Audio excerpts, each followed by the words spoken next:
Before you lies an unusual story, a detailed, ironic, and grim chronicle of the everyday life of an ordinary laborer in a medieval village.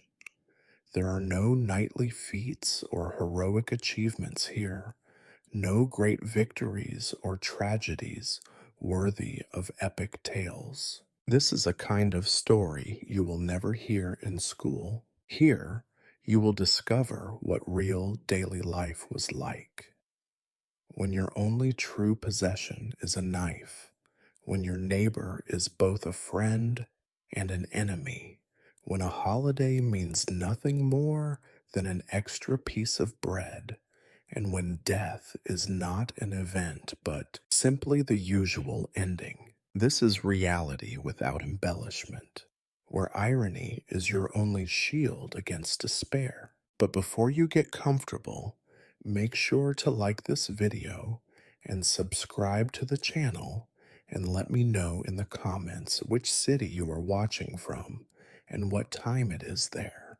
I am really curious to see who has joined us. Now, get comfortable. We are about to begin. You wake up as usual, long before the sun dares to rise.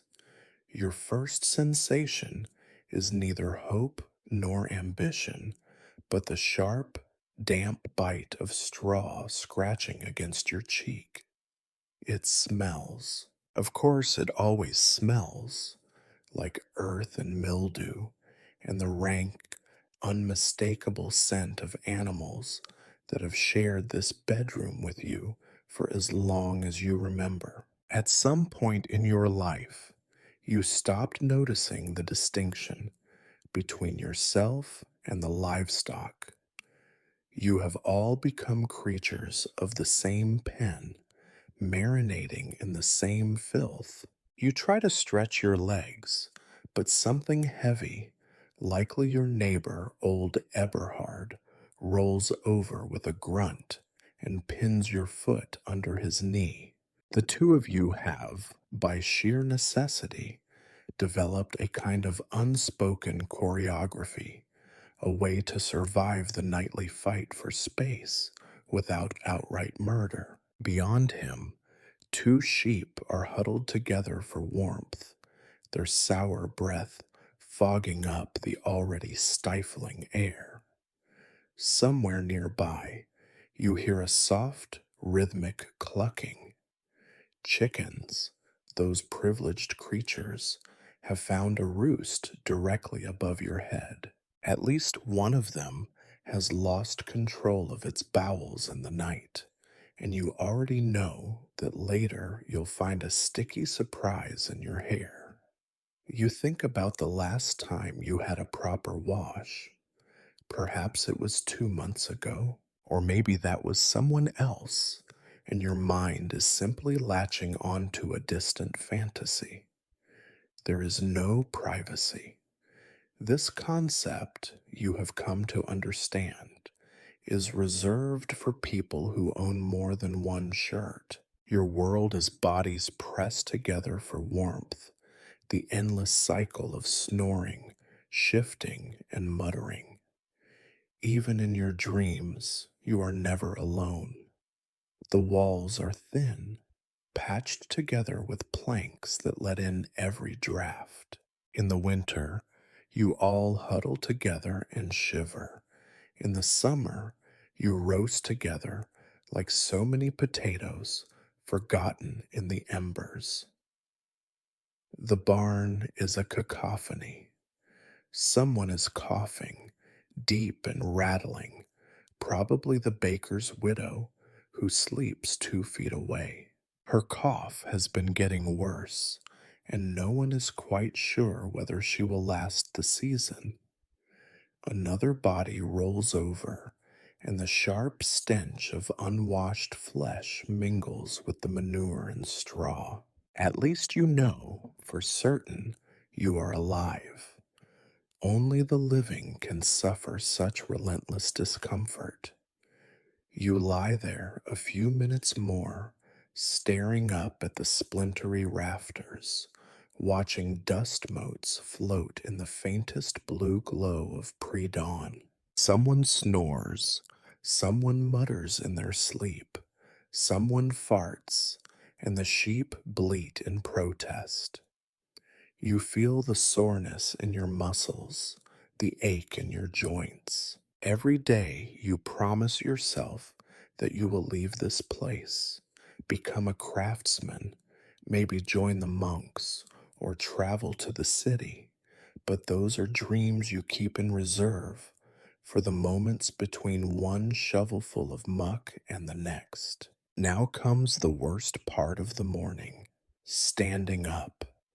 Your back cracks, your knees protest, and your first breath of cold air seems to drive the stench of night deeper into your pores. Someone, somewhere, is already up, clattering about in search of a clean shirt.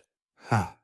As if such a thing exists. You pull on the same rough tunic as yesterday, scratch at your beard, and make a feeble attempt to brush the worst of the straw from your hair.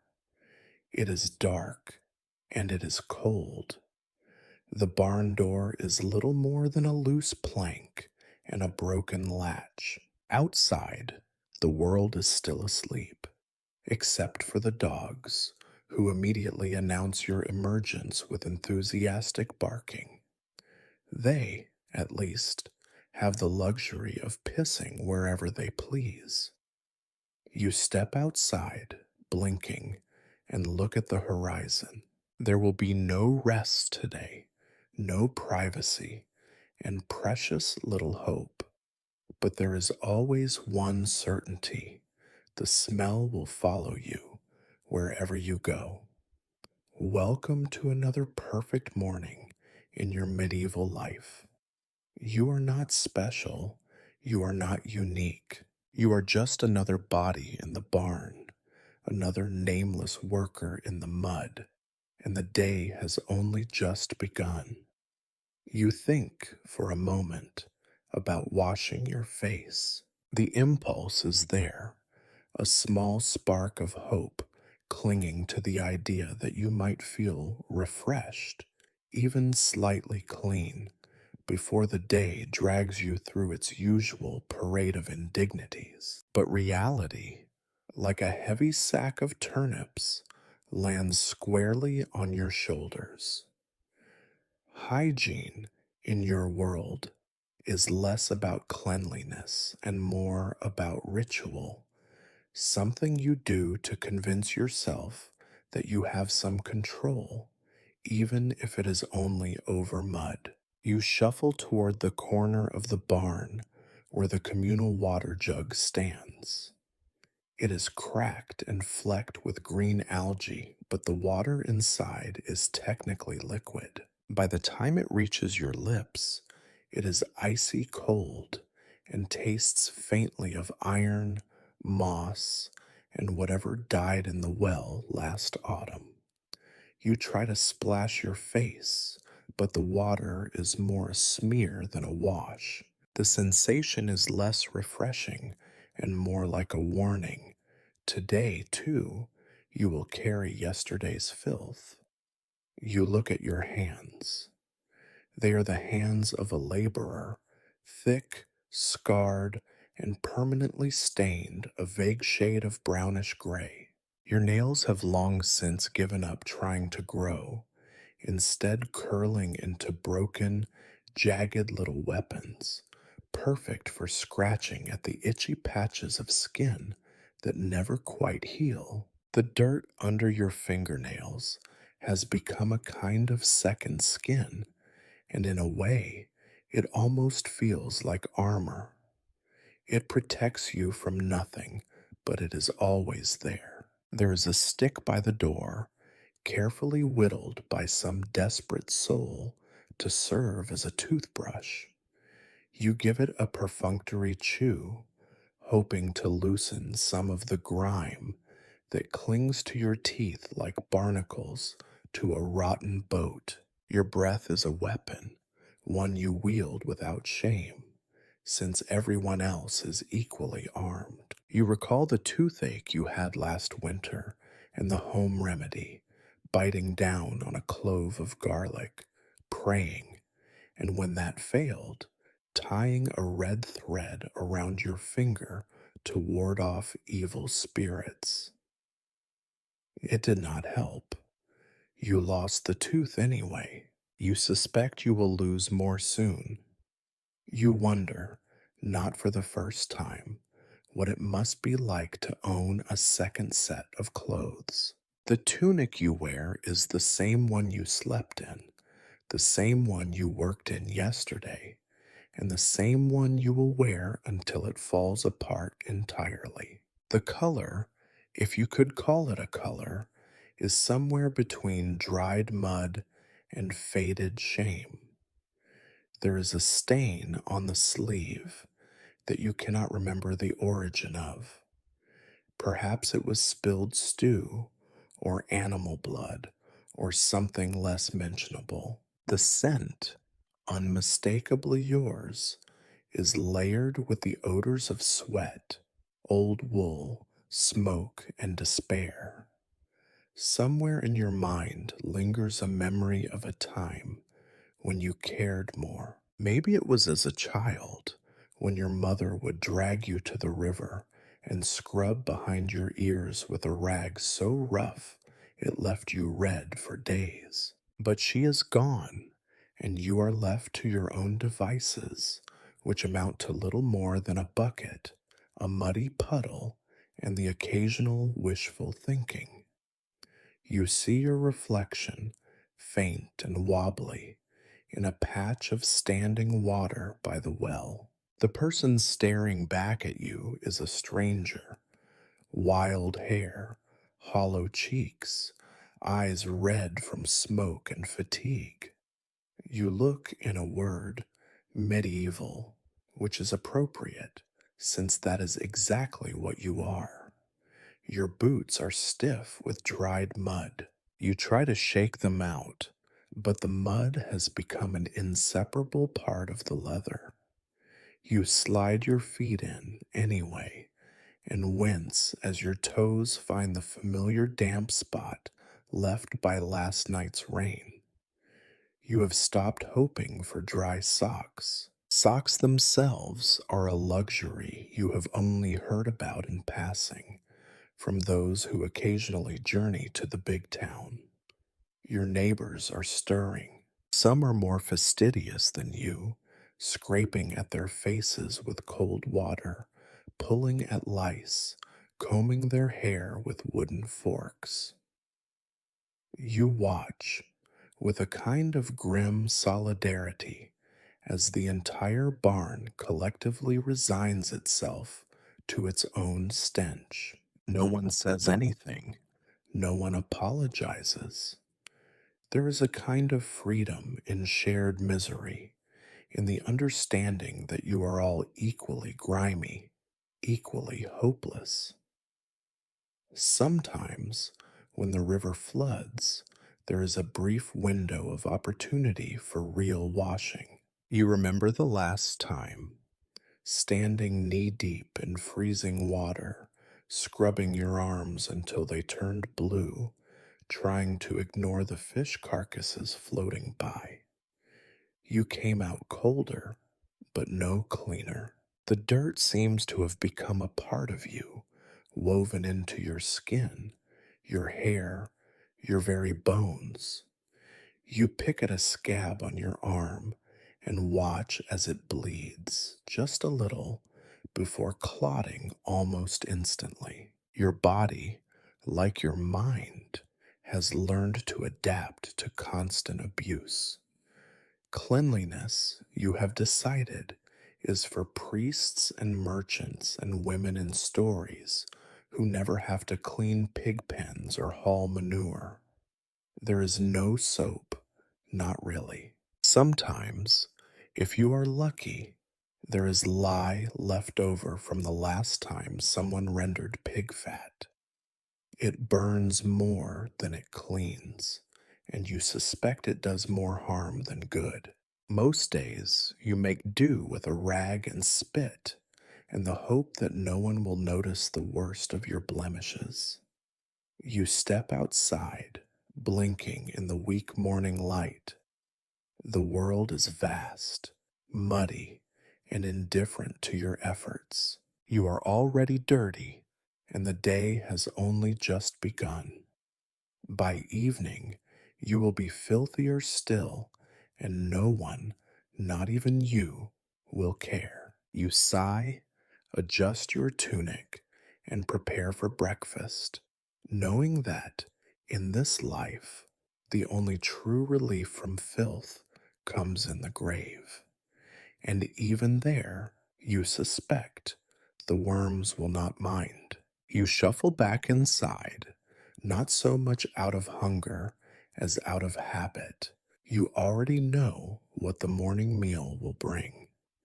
The term breakfast conjures images of plenty, platters of steaming bread, ripe fruits, thick slices of meat glistening with fat. That is, of course, for people in stories, or perhaps for lords and merchants in towns you will never see. Your reality is something altogether different. Your breakfast is a ritual of disappointment. The communal loaf sits on a rough wooden board, hard enough to bludgeon a rat. This bread has been baked days ago, and, in truth, may already be a week old. You try to break a piece off. It crumbles, and the largest chunk you can claim is scarcely larger than your thumb. It smells faintly sour, like the barn itself, and tastes of dust and resignation. Still, you chew with the determination of a condemned man, jaw aching as you soften it with spit. Today, someone has managed to scrape together a pot of gruel. It is a thin, grayish sludge, mostly water, a handful of oats, and, if you are lucky, a dash of salt. You ladle out a portion. It steams, which is almost enough to make it feel luxurious. But it is lumpy and bland, with a taste that stubbornly refuses to resolve into anything but warm.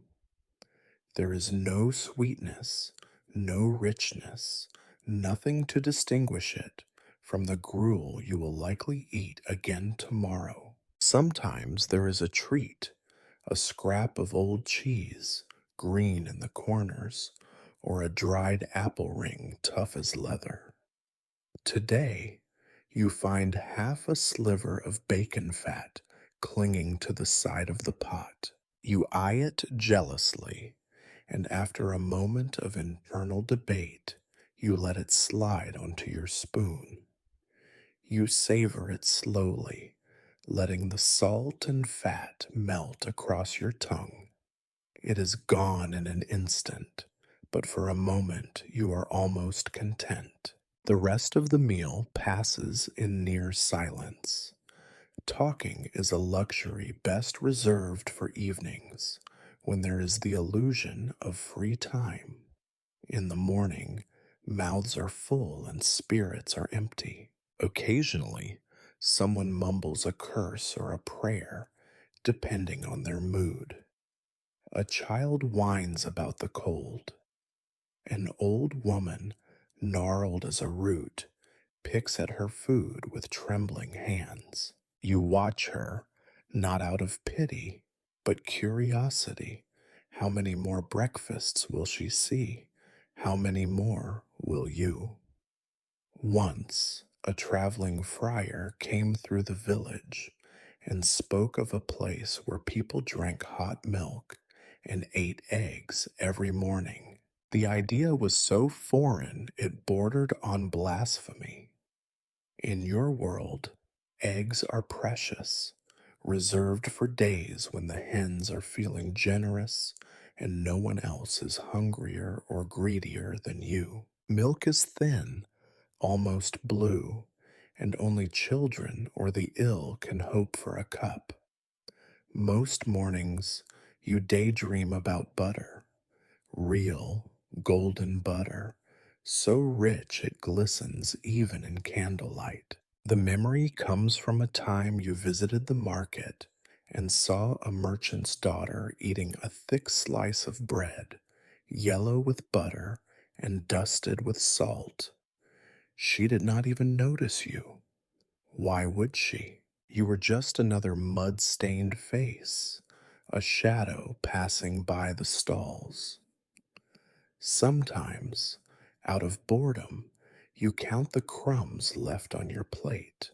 There are never enough to justify the effort. You scrape at the bottom of the bowl, hoping to find something that escaped your notice, a hidden pea, a chunk of carrot, anything that reminds you of the world beyond gray mush.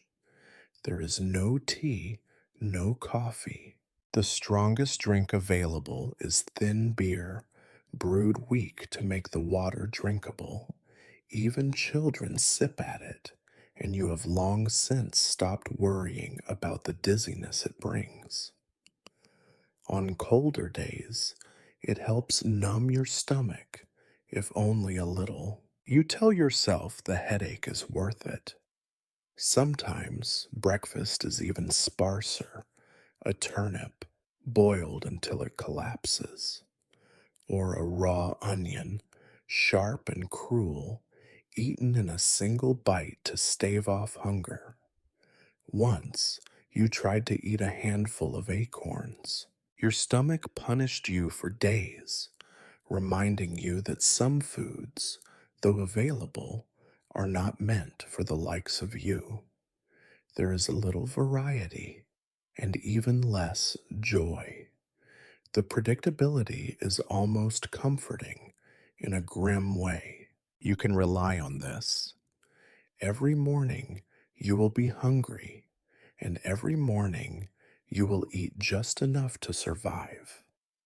You have heard tales of famine, of winters when even gruel was a memory, and whole families vanished without a trace. You do not let your mind linger there. Today, at least, there is bread, there is gruel. You are, by the lowest of standards, fortunate. You watch as your neighbors eat.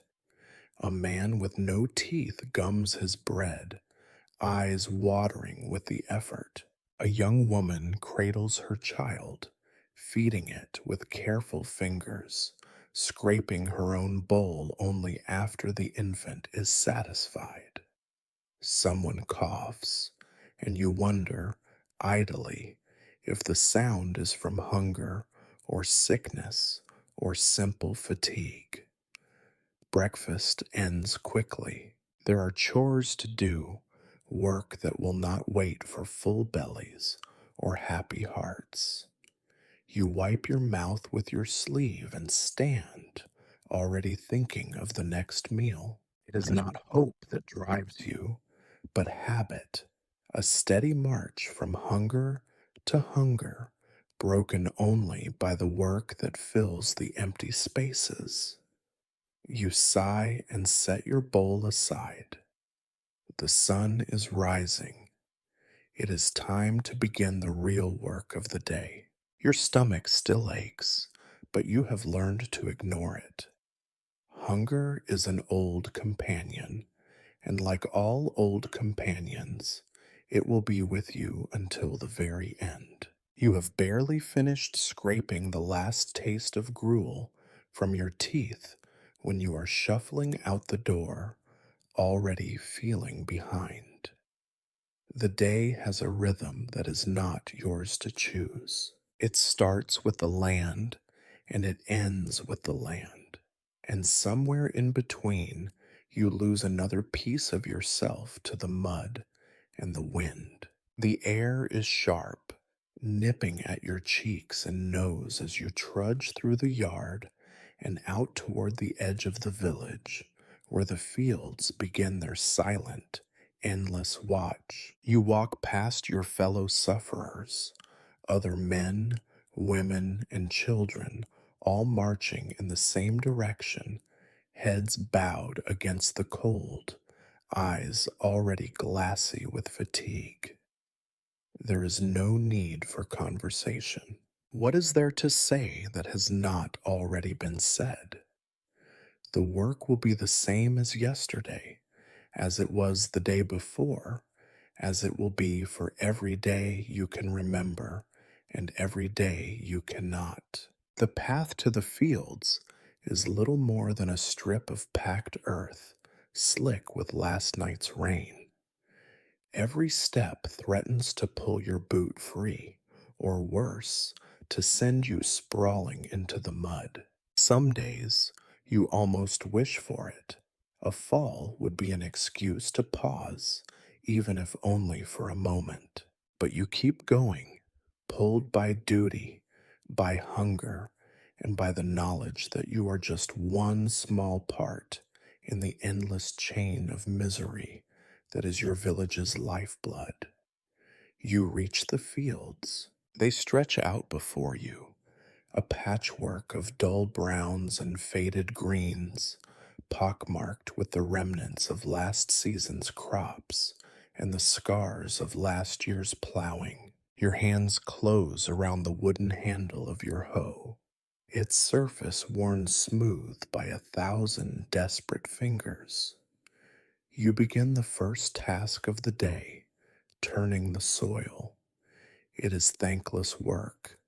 The earth is heavy, cold, and stubborn, resisting every blow. Your arms ache, your back protests, but you do not pause. There is no room for gentleness. Every clump of earth must be broken, every root dug out, every rock thrown aside. The soil is full of surprises, sharp stones, tangled weeds, the occasional slug or worm writhing in the thin morning light. You learn not to flinch. The work is endless, but not mindless.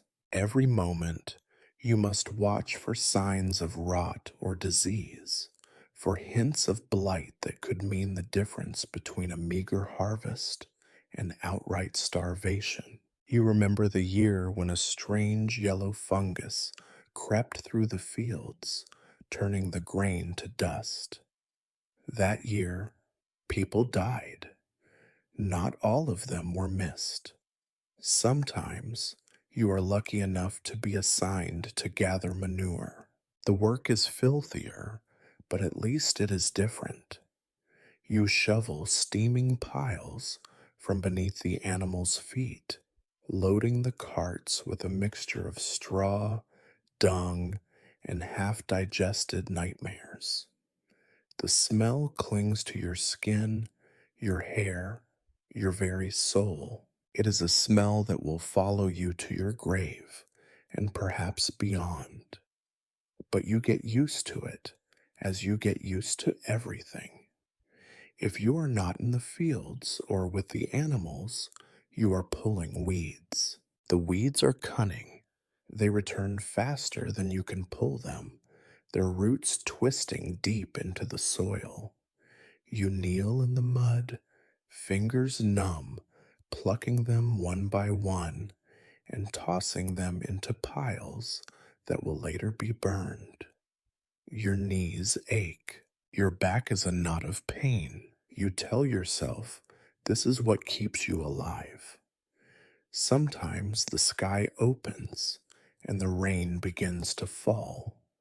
The work does not stop. The rain turns the fields to rivers, the paths to traps. You slog through the mire, cursing under your breath.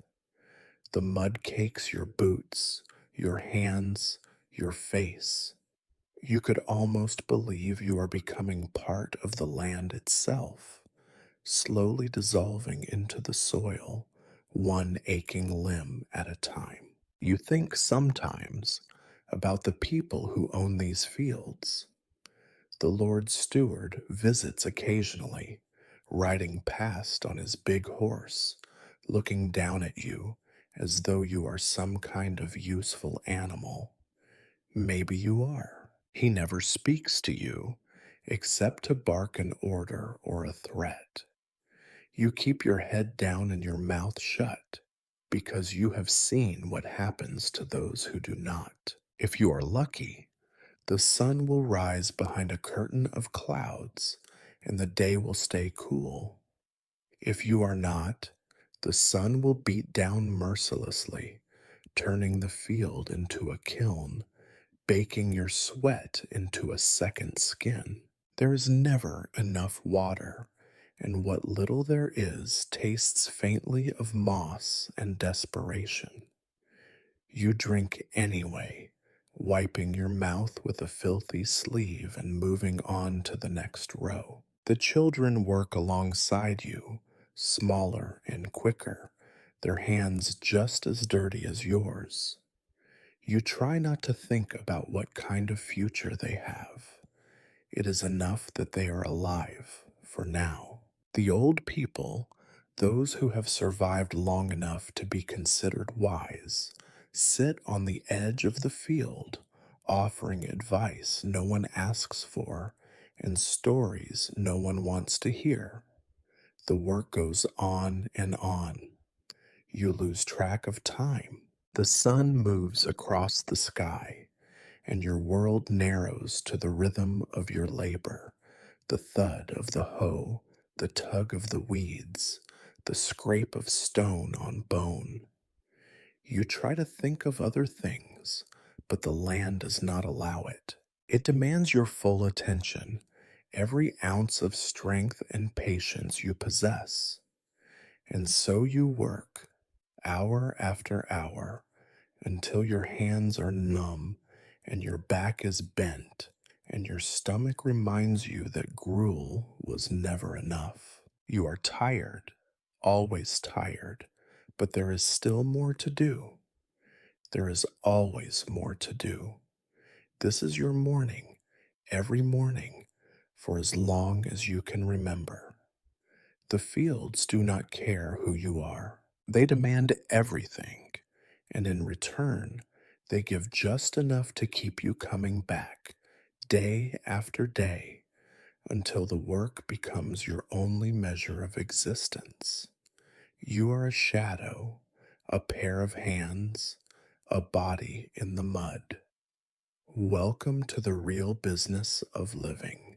No matter how deep you sink into the rhythm of work, you never quite forget about the overseer. His presence hangs over the field like a bad omen, promising trouble even before you spot the glint of his boots or catch a scrap of his harsh nasal voice.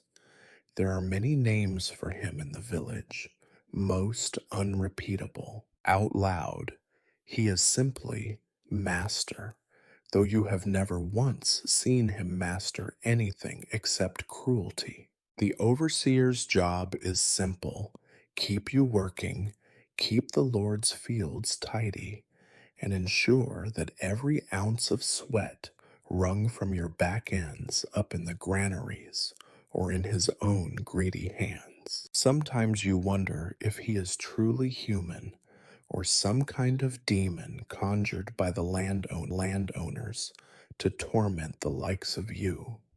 He always seems to appear just as your arms begin to tire or your mind starts to wander, as if he can smell laziness in the air. Today, you hear him before you see him, a clatter of boots against wet earth, a string of curses hurled at someone too slow to step aside. His shadow falls over you like a cloud. You straighten your back, grip the hoe tighter, and try to look busy. The other workers around you do the same, eyes fixed on the ground. You all know the rules. Do not look up. Do not speak unless spoken to. And for the love of all that is holy, never answer back. He stalks down the row, pausing now and then to prod someone with his stick or to sneer at the work you have done. Sometimes it is never enough. You could dig from sunrise to sunset and still find yourself accused of laziness, incompetence, or, if he is in a particularly foul mood, outright sabotage. It is safest to let his words roll over you, to become invisible. If you are lucky, he will pass you by, his anger finding a softer target. But luck is a rare visitor here.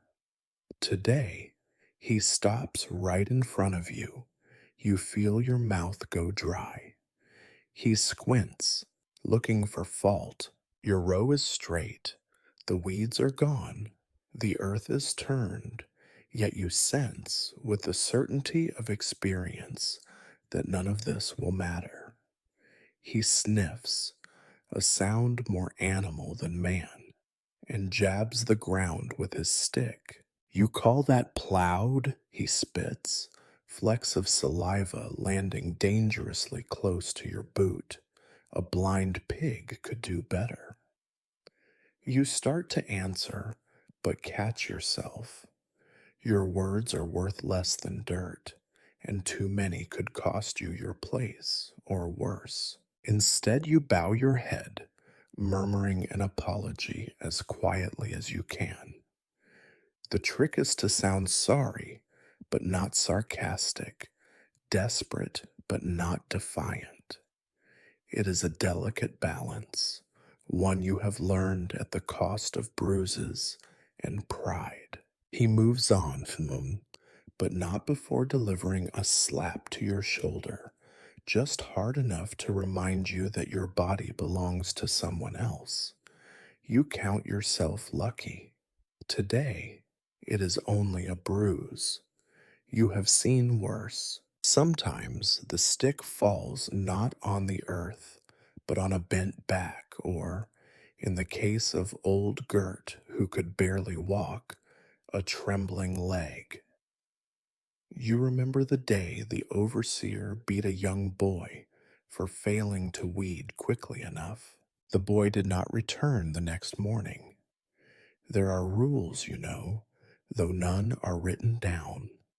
You must work quickly, but not so quickly that you appear to be showing off. You must stay silent, but not so silent that the overseer thinks you are plotting against him. Above all, you must never, ever be the last to finish a task, nor the first. The overseer likes to keep you guessing, to sow fear like seed among the rows. Sometimes you wonder what would happen if you simply stopped, if you dropped your hoe and walked away. You have heard tales of people who tried, who ran off into the woods, or tried to find work in a distant town. None ever returned, and their names are now used as warnings for children who dream too big. Others have been dismissed, let go, as the steward likes to say. There are no second chances. Once you are fired, you lose your place in the barn, your scraps of food, your threadbare blanket. You become one of the invisible ones, wandering the roads, begging at markets, or worse. Sometimes someone does snap. You remember the fight last summer when a worker finally turned on the overseer, a hoe raised in trembling hands. The result was quick, brutal, and served as a lesson to everyone watching. The overseer did not even break a sweat. The worker was carried away, and no one asked where. But the worst punishment is not always violence. Sometimes it is humiliation, a word, a laugh, a task so impossible that you are set up to fail. The overseer is a master of these too. He knows that a hungry, frightened worker is a productive one. He never misses a chance to remind you how replaceable you are. And so you keep your head down, working until your arms ache and your knees shake, never sure if today will be the day you slip up. You watch the overseer out of the corner of your eye, always alert for the next demand, the next insult, the next blow. You remind yourself that survival is its own victory. There is no glory, no reward, just another day without being beaten or fired. The overseer eventually tires of your section and moves on, his voice echoing across the fields. You exhale, relief mixing with shame. The work continues, as endless and thankless as ever. The only certainty is that tomorrow and the day after and every day until you can no longer move, the overseer will return. He is as much a part of the landscape as the crows, the mud, or the gray morning sky. You are reminded every day that your place in this world is temporary and precarious. The fields are not yours, your labor is not your own, and your body is only yours until someone else decides otherwise. The day grinds on. If fortune smiles on you, or, more likely, if the fields are temporarily empty of weeds and rocks, you might find yourself assigned to help one of the village craftsmen. It is not a promotion, not even a reprieve, but a change of scenery. Sometimes, change is as close as you get to hope.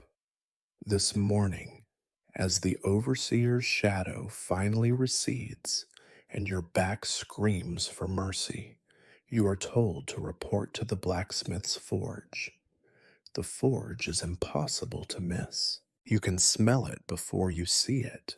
A sharp, metallic tang, thick with the scent of burning hair, sweat, and old straw. The air shivers with heat even in the coldest months.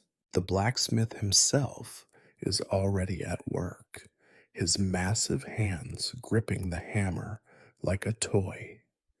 His face is red and shiny with grease, his beard full of ash. He does not look up as you arrive. You are not a guest, not even an assistant. You are just another pair of hands, here to fetch, carry, and stand in the way. Your first job is simple: keep the bellows pumping. This is an art, or so the blacksmith tells you. Too slow, and the fire sulks, turning sullen and cool. Too fast, and it howls, spitting embers and smoke into your eyes. The bellows are heavy, stiff with age and sweat, and after only a few minutes, your arms are shaking. You keep going. The rhythm becomes your heartbeat, your breath your only purpose. The heat is overwhelming. Sweat soaks your shirt, dripping down your back in greasy rivers. The forge is like a second sun, burning away any memory of the chilly morning. The smell of hot iron fills your nose, sharp enough to taste. You can feel the grit grinding between your teeth. Every now and then, a spark leaps from the coals and lands on your skin, raising an angry red welt. You do not flinch. The blacksmith does not like flinchers. Next comes the task of fetching tools: tongs, hammers, water buckets, whatever the blacksmith grunts for. He has dozens of tools, each with its own name and personality, all stored in places only he remembers. You fetch the wrong one, and he makes sure everyone hears about it. He is not a cruel man, not by the standards of the time, but patience is a rare and precious thing, and he cannot afford to waste it on the likes of you. Sometimes, if the blacksmith is feeling generous, you are allowed to strike the iron as he holds it steady. He instructs you in the basics: how to lift the hammer, how to let it fall with the right balance of force and care, how not to smash his fingers or your own. It is terrifying, exhilarating, and exhausting. Each blow sends a jolt up your arm and through your spine. The iron sings under your efforts, a song of pain and transformation. You watch as the blacksmith shapes horseshoes, nails, blades, and hinges, objects you use every day, yet never truly see. The process is magic of the most brutal sort.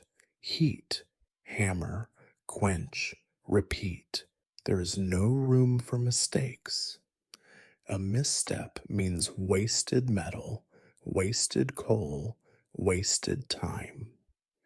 The blacksmith mutters to himself, curses the iron, curses you, curses the world. You are grateful for every moment when his anger is focused on the work, not on you. The work is relentless. Your hands grow numb, your skin slick with sweat and soot. The world shrinks to the glowing eye of the forge, the roar of the bellows, the clang of metal on metal. Occasionally, a customer appears at the door, a farmer needing a new plowshare, a soldier with a battered blade, a child hoping for a scrap of wire to play with. Each request is met with the same gruff impatience. The blacksmith's reputation is both a blessing and a curse. He is feared, respected, and needed, but rarely thanked. Sometimes you are sent to the carpenter's workshop instead. It is no easier, only different. Here, the air is thick with the sweet dust of sawed wood, the whine of the lathe, the constant threat of splinters. The carpenter is a nervous man, his fingers permanently stained with oil and resin, his eyes always darting to the door as if expecting trouble. He trusts you with little, but expects much. You spend hours hauling planks, sorting nails, sweeping sawdust, and listening to him complain about the state of the world and the stupidity of his customers. There is never a moment to rest. If your hands are idle, you will be scolded, or worse, sent back to the fields, where the labor is simpler, but the overseer's eye is always sharp. Here at least you are inside, protected from the wind and rain, your aches and pains masked by new and exciting injuries. Burns, cuts, smashed thumbs, these become badges of honor, proof that you have survived another day. You are paid sometimes in scraps: a bent nail, a broken knife, a handful of shavings for the fire. The real reward is knowledge. You watch, you listen, you remember. Every skill is precious, every trick a small rebellion against the sameness of your days. You tell yourself that someday, if fate is kind, you will leave the fields behind, become a craftsman yourself, maybe even earn a second shirt. But for now, you keep your eyes down, your hands busy, and your complaints to yourself. The day is far from over. The lunch bell will ring soon, and you will return to the barn, covered in a new layer of filth, your stomach already reminding you that breakfast was hours ago and not nearly enough. You wipe your brow with the back of your hand, smearing soot across your forehead. Your arms ache, your legs tremble, but for a moment, as the blacksmith nods in gruff approval, you feel almost useful. Almost. Outside, the sun climbs higher. The village hums with the business of survival, every worker moving from one task to the next, bound by the same invisible chains. You are just one of many, another nameless laborer moving through the motions of a life measured in sweat, pain, and the hope, however faint, of something better. There is no rest, no relief, only work, and always, always the promise of more to come. The idea of a lunch break sounds almost modern, almost civilized, something suited for people in glossy paintings, all rosy cheeked and content, or for merchants in bustling towns, each meal a pause to discuss profits and politics. But for you, lunch is neither a break nor a certainty. It is an interruption, a small and often unsatisfying mercy in a day that otherwise offers none. You first hear the call for lunch in the form of a bell, dull and distant, or maybe just the grumbling of your stomach echoed by those around you. The blacksmith scowls, mutters something about lazy bones, and waves you off with a heavy hand. In the carpenter's workshop, the old man sighs, sets down his chisel, and warns you not to dawdle, because work, like hunger, is always waiting for your return. You make your way back to the barn or a patch of grass under a half dead tree, the world spinning a little from exhaustion and the relentless heat of the forge. Your feet drag, your arms feel twice as heavy as they did this morning. You are not alone. Other workers, all wearing the same uniform of sweat and dust, gather in silent agreement that a few moments of stillness are worth more than gold. Lunch is not a feast. On most days, it is barely a meal. Someone has brought out a pot, thin soup, mostly water, with floating scraps of cabbage and the ghost of a bone. The broth is gray, as if it gave up on color long ago. You dip your wooden spoon, hoping for something substantial. Maybe you get a sliver of carrot or a string of fat, but more often you get only liquid and disappointment.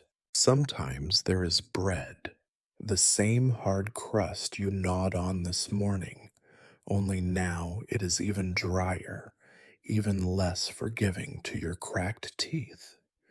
You chew slowly, letting your jaw do the hard work your stomach wishes it could skip. The bread tastes of smoke and last week's worries, and you wonder if it is worth eating at all. But hunger is not a patient judge. Meat is a legend, reserved for holidays or for those who catch a rat unlucky enough to cross their path. You have heard of towns where people eat fish every Friday, or where chickens are raised for their eggs and not just for their ability to squawk at sunrise. Here, eggs are rare and precious, traded for favors or hoarded by those with power. Today, you find none in your bowl. There are days when even this meager meal is interrupted. The steward may call for more hands in the fields, or the bell may ring for another round of labor. When this happens, you eat on your feet, spoon in one hand and tool in the other.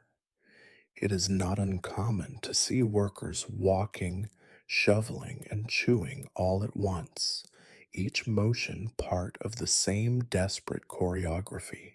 If you are lucky, you sit for a few minutes in the shade. You let your back rest against the cool bark of a tree, your legs stretched out and trembling. You watch the clouds drift by, gray and indifferent, or listen to the idle talk of your companions. The conversation is never light. Someone complains about their back, another worries about the coming harvest. The old woman who lost her son last winter mutters curses under her breath, eyes fixed on a point you cannot see. Sometimes you are joined by children, their faces already aged by worry, their hands clutching half empty bowls. They eat quietly, looking to the adults for any sign of hope or comfort. You give them a smile, but it feels thin and false. Another performance for a stage no one asked to be on. You remember vaguely a time when lunch meant laughter, when your mother would pull out a crust of bread and a wedge of cheese, and you would sit together sharing stories and dreams.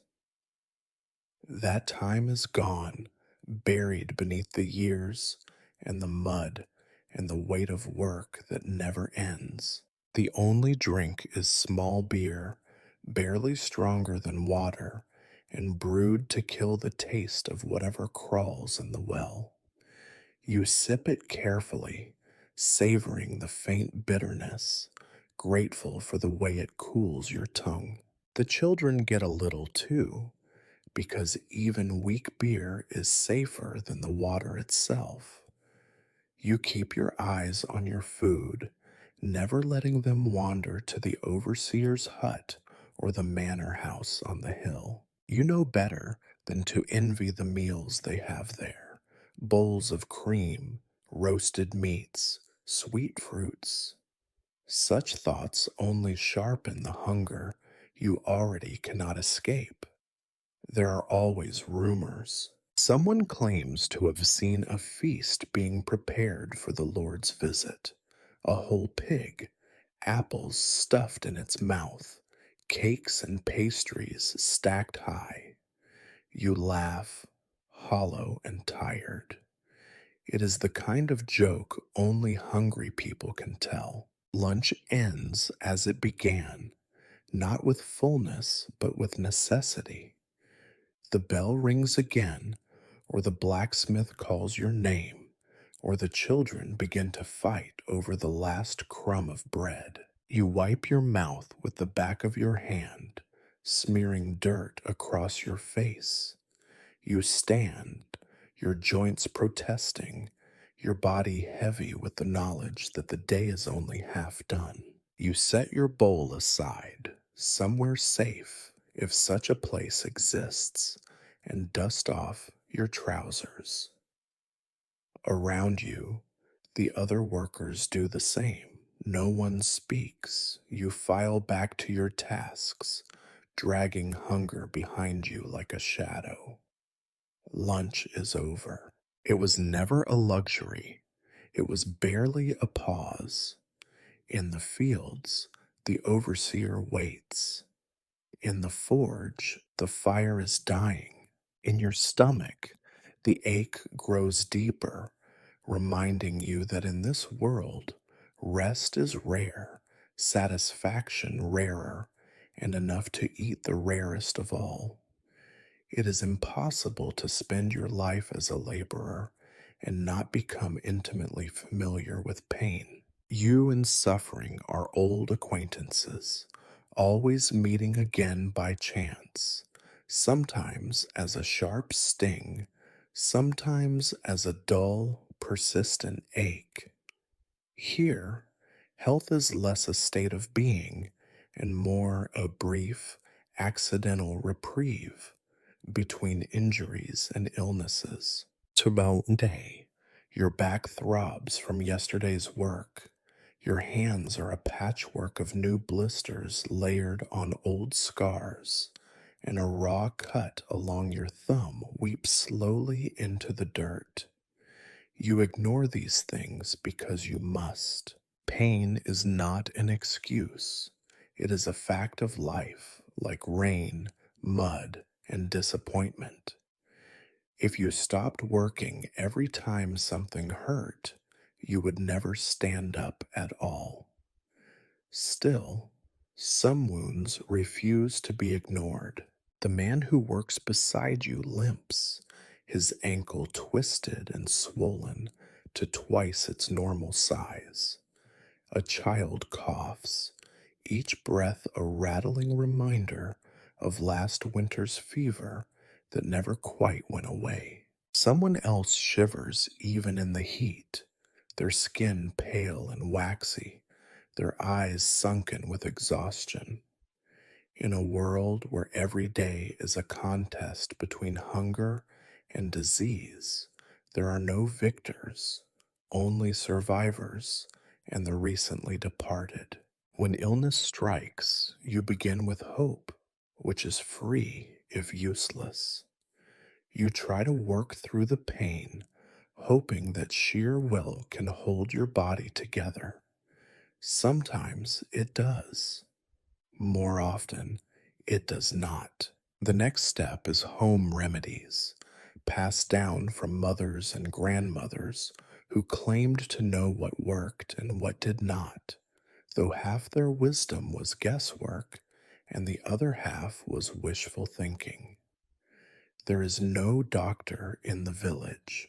Once, a barber surgeon passed through on his way to somewhere better.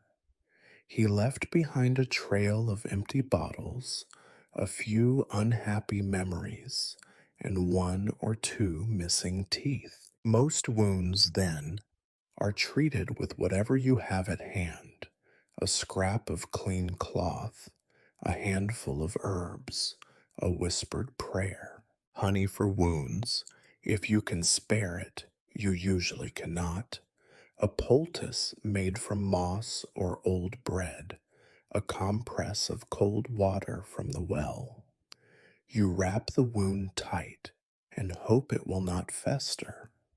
Sometimes the wound does not heal. It turns red, then black, swelling with heat and pain. You have seen it before, the creeping death that starts in a finger and ends in a grave behind the barn. There is a ritual for this, though no one admits it openly. A woman with sharp eyes and rough hands appears at dusk, carrying a bone-handled knife. She mutters strange words, burns sage, and, if the village is desperate enough, makes a small cut to let the bad blood out. The pain is exquisite, but you grit your teeth and endure. Anything is better than the slow rot. If you are truly unfortunate, the illness is not one of the flesh, but of the air. Coughs, fevers, chills, and strange dreams stalk the village like wolves. One week it is half the children, eyes glassy, lips cracked and dry. The next, it is the old men who cough until they spit blood and then fall silent for good. You learn to fear the silence. It means the fever has won. When the sickness spreads, people turn to magic. Not the bright, cheerful magic of stories, but the desperate, superstitious kind. Charms of iron nailed to doorways, bundles of dried herbs hung over beds, red threads tied around wrists to ward off the evil eye. Sometimes the priest comes and mumbles Latin over the sick, splashing them with holy water and warning everyone to pray harder. It does not often help. Some people believe in more dubious cures, swallowing live spiders to stop a fever, eating the heart of a crow to banish bad dreams. Once you watched a woman bury a toad beneath her doorstep, certain it would keep death from crossing the threshold. The toad did not survive, and neither did her husband. For the truly desperate, there is always the cunning woman, part healer, part witch, all rumor and shadow. She appears at night, wrapped in rags, with pouches of dried roots and a tongue sharp enough to cut stone. Some say she can cure anything. Others say she is the source of all the village's ills. Either way, she is respected and feared. If you have nothing to offer in payment, a chicken, a loaf of bread, a secret, she will take a promise or a favor to be collected when you least expect it. Injury from work is more common than rain. The fields are full of sharp stones, hidden holes, and angry tools. You have seen men lose fingers to the scythe, or worse, a foot to a falling log. No one screams for long. The pain is too sudden, the shame too heavy. A stump is tied off with a dirty rag, and the unlucky soul spends weeks in the barn, feverish and shunned, waiting to see if the rot will set in. Some live, some do not. If the injury is minor, you might rub in a bit of lard or spit, wrap it tight, and keep moving. The body, you have learned, will heal if it can, and if it cannot, there is little to be done. The best you can hope for is a scar to show the others, a mark of survival, or at least endurance. Sometimes you cannot hide your pain. A fever lays you low, or a wound festers so badly you cannot walk. In these moments, you are at the mercy of your neighbors. Some will help, bringing water or a bit of soup. Others avoid you, fearing the sickness will leap from your skin to theirs. You cannot blame them. When food is scarce and work is endless, kindness is a luxury few can afford. If you are lucky enough to recover, you return to work a little weaker, a little wiser, and a little more cautious. If not, you fade quietly, your absence noted only by the gap in the row, the silence in the barn at night. No one holds a funeral. The priest mumbles a few words, and your body is buried in a shallow grave, marked with a stone or a scrap of wood. The world keeps turning. The fields must be plowed. The forge must burn. The children must eat. Your pain, your suffering, your small victories and slow defeats, they are all swallowed by the mud and the passing seasons. In the end, you realize there are only two kinds of health here: the kind that lets you work and the kind that lets you die quickly. Everything else is just waiting. There is no theater here, no books or printed pamphlets, no musicians strumming lutes for the pleasure of common laborers. If you crave stories, intrigue, or laughter, you must find them in the mouths of your neighbors and in the scraps of conversation carried on the wind between rows of cabbages. This is your entertainment, less a choice than a necessity, the only currency you have that is not measured in pain or sweat. The best time for gossip is evening, when your work-bent body finally sinks onto a patch of straw or the cold ground near the dying embers of a communal fire. The sun is a faded bruise on the horizon, the sky already bruised and darkening, and the day's chores are as finished as they will ever be. You are surrounded by the others, some too tired to speak, others too hungry for distraction to stay silent. It always starts the same way. Someone clears their throat, spits into the fire, and offers a fact so bland and obvious it could not possibly cause trouble. Saw a crow on the roof, someone says. Means rain, sure as my old bones. Another chimes in. Nonsense, it means someone will die. No one laughs, not really, but the tension breaks, and soon the conversation stumbles forward. Everyone listens for the real news, the kind that makes misery seem smaller because it belongs to someone else for a while. Who argued with who lost a chicken, who is pregnant, and by whom, and what does her husband think? The stories are old, endlessly recycled, but it does not matter. The familiar tales are stitched together with half truths, wild guesses, and outright invention. In this way, gossip becomes both comfort and defense. It gives you something to think about besides the ache in your back or the rawness in your throat. You learn the rhythms. The widow down the road always claims she knows who stole her apples, usually whichever child she is least fond of that week. The shepherd's boy insists he saw lights in the woods at midnight. The baker's daughter swears she heard wolves howling, though everyone knows it was just the drunken miller snoring. There is no subject too small to dissect, no life too dull to poke at. Sometimes the conversations take a darker turn.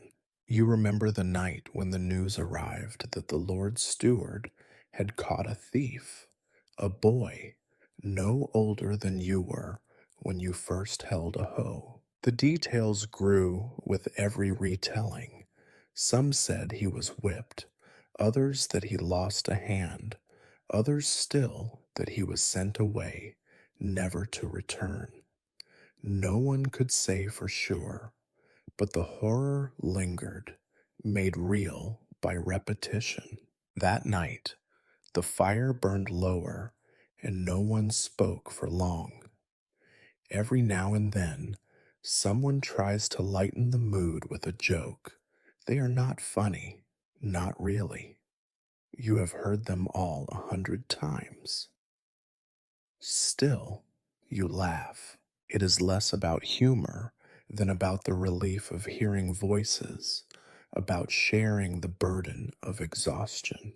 You find yourself laughing at things that would have seemed cruel or pointless once. Old Marta's latest complaint about her aching joints, the pig that fell in the well, the rooster that crowed at midnight and woke the whole barn. Children listen too, wide-eyed and silent, absorbing every rumor and lesson. You remember being that young, thinking that stories held secrets or warnings that could help you survive. Now you know better. Most gossip is just noise, a way to fill the long spaces between sunrise and sunset. Sometimes gossip is dangerous, a whispered word about the priest's new boots, a sly glance at the steward's wife, an ill-timed complaint about the bread ration. These can all become snares. Words travel quickly, changing shape with each new tongue. You have seen men punished for things they never said, seen women shunned for secrets that were never theirs. It is a game everyone plays, and no one wins. There are quieter conversations, too, shared between friends or lovers, huddled close to keep warm or to hide from prying ears. These are not for public amusement. These are where real worries are spoken. How will we get through the winter? Is the harvest enough? Did you see the spots on the cows? Will the cough take the baby this year? Here, honesty leaks through the cracks in the bravado, and for a moment, you are not just a worker, you are a human being, afraid, uncertain, and desperately trying to make sense of the world. Some evenings, the talk drifts toward dreams. If I had a gold coin, I'd buy a new pair of boots, someone says. I'd leave for the city, says another. I'd eat until I burst, says a third. The words hang in the air, as unlikely as rain in high summer. Still, you share your own, a dry bed, a warm meal, a day without the overseer's eyes on your back. It is safe to dream aloud, as long as you remember that dreams are as fleeting as laughter here. As the fire dwindles, people drift away, conversations trailing off into the dark. A few remain, talking quietly, their faces lit by the last embers. Sometimes you listen from your bed of straw, the stories floating around you, settling into your bones. It is the closest you come to peace, voices in the night, spinning tales to ward off despair. Before you sleep, you replay the day's best rumors, holding on to the ones that make you feel less alone. Tomorrow, you will pass them along, altering a detail here, forgetting a name there, until the story belongs to everyone and no one at once. You close your eyes, surrounded by the steady murmur of life in the village, and for a few minutes you almost believe that words are enough. You sometimes try to remember all the things you own, but the list is so short it barely fills the silence between two heartbeats. There are those who count their possessions in wagons, who have chests of linens and racks of knives, cupboards of pewter, and little bags of coins hidden in the chimney. You count yours in pockets, and even that seems optimistic. Here, ownership is measured in what you can carry, what you can hide, and what you can defend. Your greatest treasure is a knife. It is not much, a dull blade, half the handle gone, the rest wrapped in old leather stripped from a boot. It is good for slicing bread, when there is bread, for picking stones from your boots, and, on desperate nights, for whittling a stick into the vague promise of a spoon. You keep it close at all times, usually tucked in your belt, sometimes under your pillow if the barn feels less safe than usual. You have lost knives before. One stolen while you worked in the fields, another traded for a lump of cheese that was mostly mold. Each loss was a wound you felt deeper than most. Next, there is the cord, a piece of rope, thick as your thumb, knotted at both ends. No one remembers where it came from. Maybe it was once part of a horse's harness or a bundle of firewood. Now, it serves a dozen purposes: tying bundles, mending fences, lashing a door shut against the wind. Once, you used it as a belt. Once, it kept your trousers from betraying you in the middle of the market, a humiliation you still remember with burning cheeks. Rope is precious. You never lend it out, not even to friends. Your clothing is another matter. The shirt on your back is the only one you have. It is made of rough, undyed wool, stained with years of labor and marked with careful patches in places where the threads have given up. You remember the color it used to be, something between gray and hope. Now it is a tapestry of your life, a tear from last autumn's bramble patch, a scorch from the forge, a stain you do not want to remember. The sleeves are uneven, the hem is fraying, but it is yours. You guard it against the cold, the rain, and the jealous eyes of your neighbors. Your trousers are not so lucky. They are too short, ending above your ankles, which means cold feet in winter and muddy shins in spring.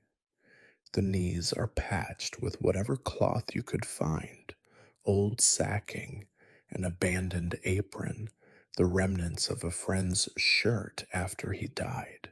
Each patch is a small story, a memory sewn into the fabric.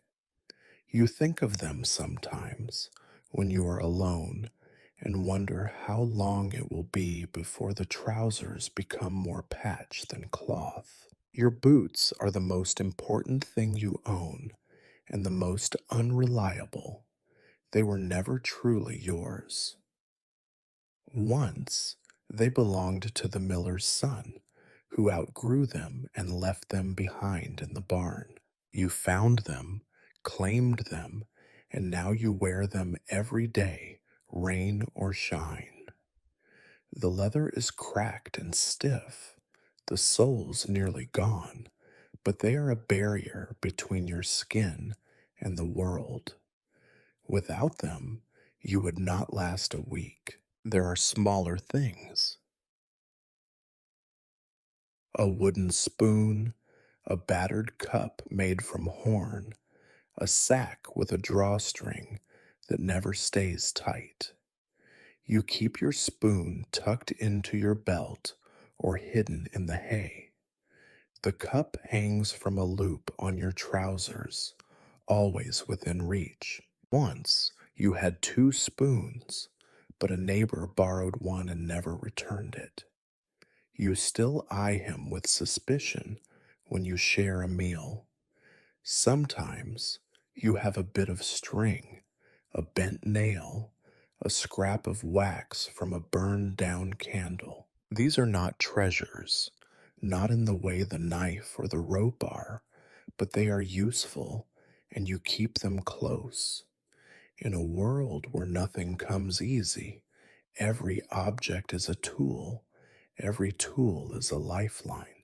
You do not have a bed, but you have a blanket, a thin, lumpy thing that smells of mildew and smoke.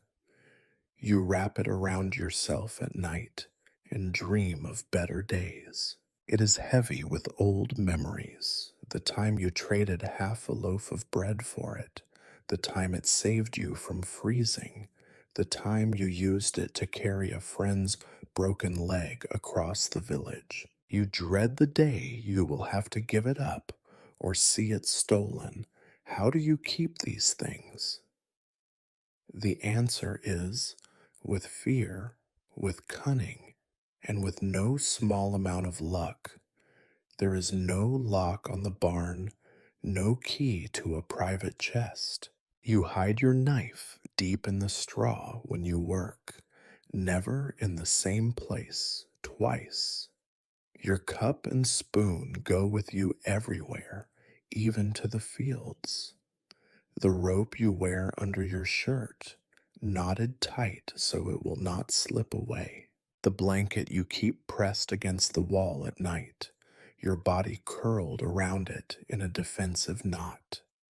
You trust no one, not really. Friendship is a luxury, and you have learned the hard way that desperation makes thieves of everyone. You share what you must, but you watch your belongings with a wary eye.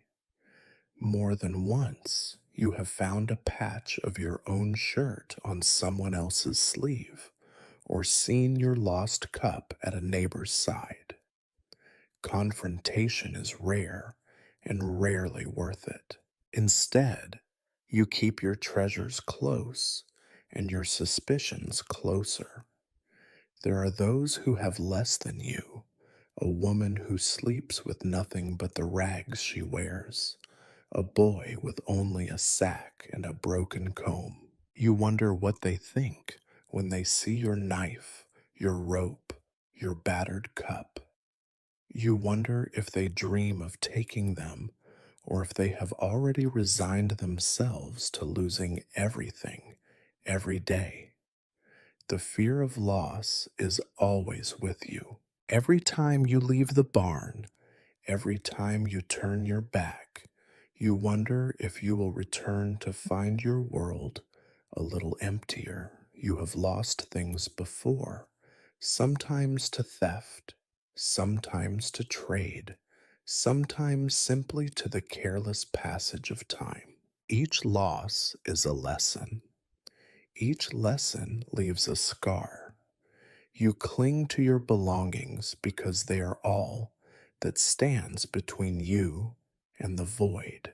They are proof that you exist, that you have survived another day in a world that wants nothing more than to swallow you whole. At night, as you curl up in your blanket, your knife pressed close, your cup and spoon under your head, you make a silent inventory.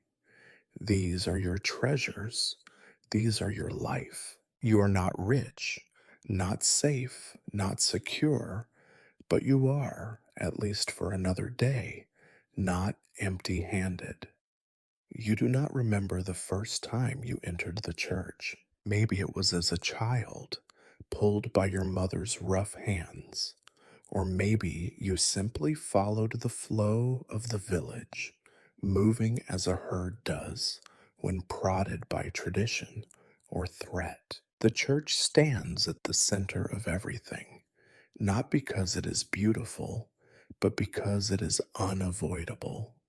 The squat stone building leans slightly, its small windows always grimy, its bell cracked and more of a threat than a promise. The church promises two things: hope for your soul and fear for your body. It is where you go when life becomes too much, when the crops rot in the field, when a child coughs with fever, when you are so hungry you begin to forget your own name. The priest preaches about salvation, but he is quick to remind you that damnation is a hair's breadth away, especially for those who grumble or steal, or those who miss Mass one too many times. You do not own fine clothes for church, only the same shirt and trousers you wear everywhere else, maybe brushed clean with a handful of straw if you remember. The air inside the church is thick with the smell of old stone, damp wood, and too many unwashed bodies crowded together. Candles flicker, their light barely illuminating the ancient icons that watch you with stern, distant eyes. Even God, it seems, is tired here. You stand, shifting from foot to foot, trying to ignore the ache in your knees and the itch of lice. The priest's voice drones on in Latin, a language none of you understand, but all of you fear. His words carry the power of mystery. He could be blessing you or cursing you, and you would nod along just the same. Sometimes he switches to your language, and then the real threats begin. Hellfire for the greedy, misery for the envious, starvation for the slothful. You wonder sometimes what sin is left for you to commit. Poverty, after all, seems to cover most of the list. Confession is both a relief and a terror. You kneel, whisper your faults, most of which are the same as last week and the week before.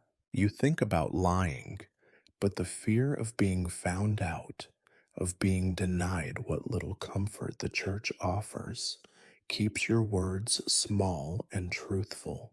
The priest listens, sighs, and sometimes asks for penance, a prayer, a fast, or, if he is in need of firewood, a few hours of unpaid labor. You accept this as part of the order of things, an extra chore on your list of endless chores. The church gives as well as takes. On rare occasions, when the harvest is especially poor or a fever sweeps through the village, you are given a bowl of thin soup or a hunk of bread from the alms chest. It is charity, but also a reminder. Your survival depends on the whims of men holier than you, or at least dressed as such. You bow your head and say thank you, though you wish for a second helping and never receive it. The priest is an odd mixture of comfort and menace.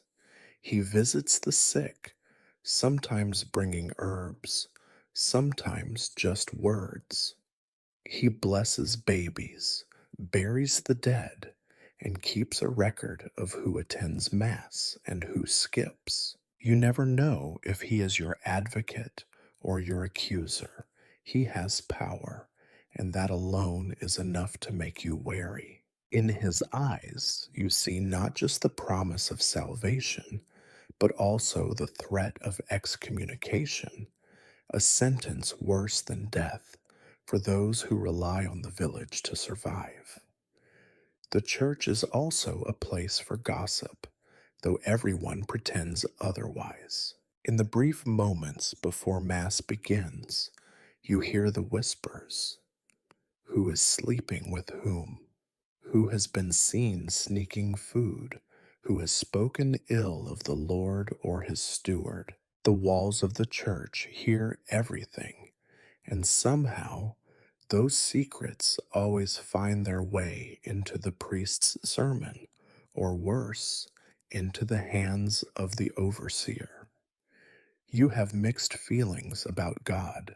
You pray because you have been taught to pray, and because not praying feels dangerous. Sometimes you are angry at the endless hunger, at the unjust world, at the silence that greets your most desperate pleas. Other times, when the sky is clear and the wheat grows tall, you find a flicker of gratitude. You thank God for your knife, for your boots, for another day without fever.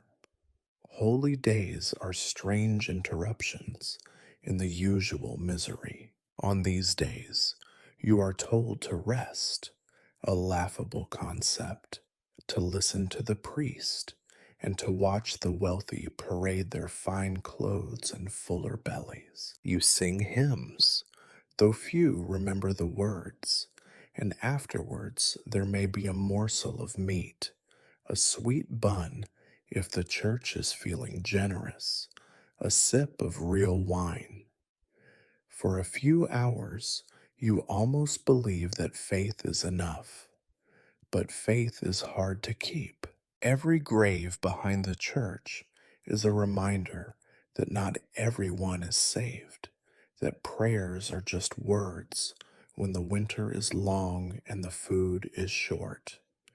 You have seen good people die young, cruel people thrive, and fools prosper. You do not understand the rules, but you follow them anyway. The church is also a place of fear, fear of punishment, of shame, of being cast out. When a child dies, You wonder if it was your fault, your sin, your lack of faith. When a cow falls sick, you cross yourself and promise to pray harder. The priest says suffering is the road to heaven. You wonder why it has to be such a long and muddy road. You cling to the rituals because they are something to hold on to, a rhythm in a world where nothing else is certain. Light a candle, say a prayer, touch the stone wall, and hope some of its strength will seep into your bones. On your way out, you dip your fingers in the holy water, make the sign of the cross, and mutter a final plea for protection. You know that, in the end, the church cannot shield you from hunger, cold, or the overseer's stick, but it can give you a few moments of hope, a brief respite from the fear that shapes every day. And so you go, week after week, year after year, caught between hope and fear, faith and doubt, always searching for a reason to believe that things might someday be better. Dirt is not a nuisance. Dirt is the background radiation of your life, as constant as hunger and nearly as familiar as pain. It clings to you, seeps into your pores, takes up residence in the folds of your clothes and under your nails. It is a second skin, a gritty reminder that the land owns you more than you could ever own it. You wake up dirty and you go to bed dirtier still. The straw in the barn may be changed twice a year if fortune smiles, but you doubt fortune knows where your village even is.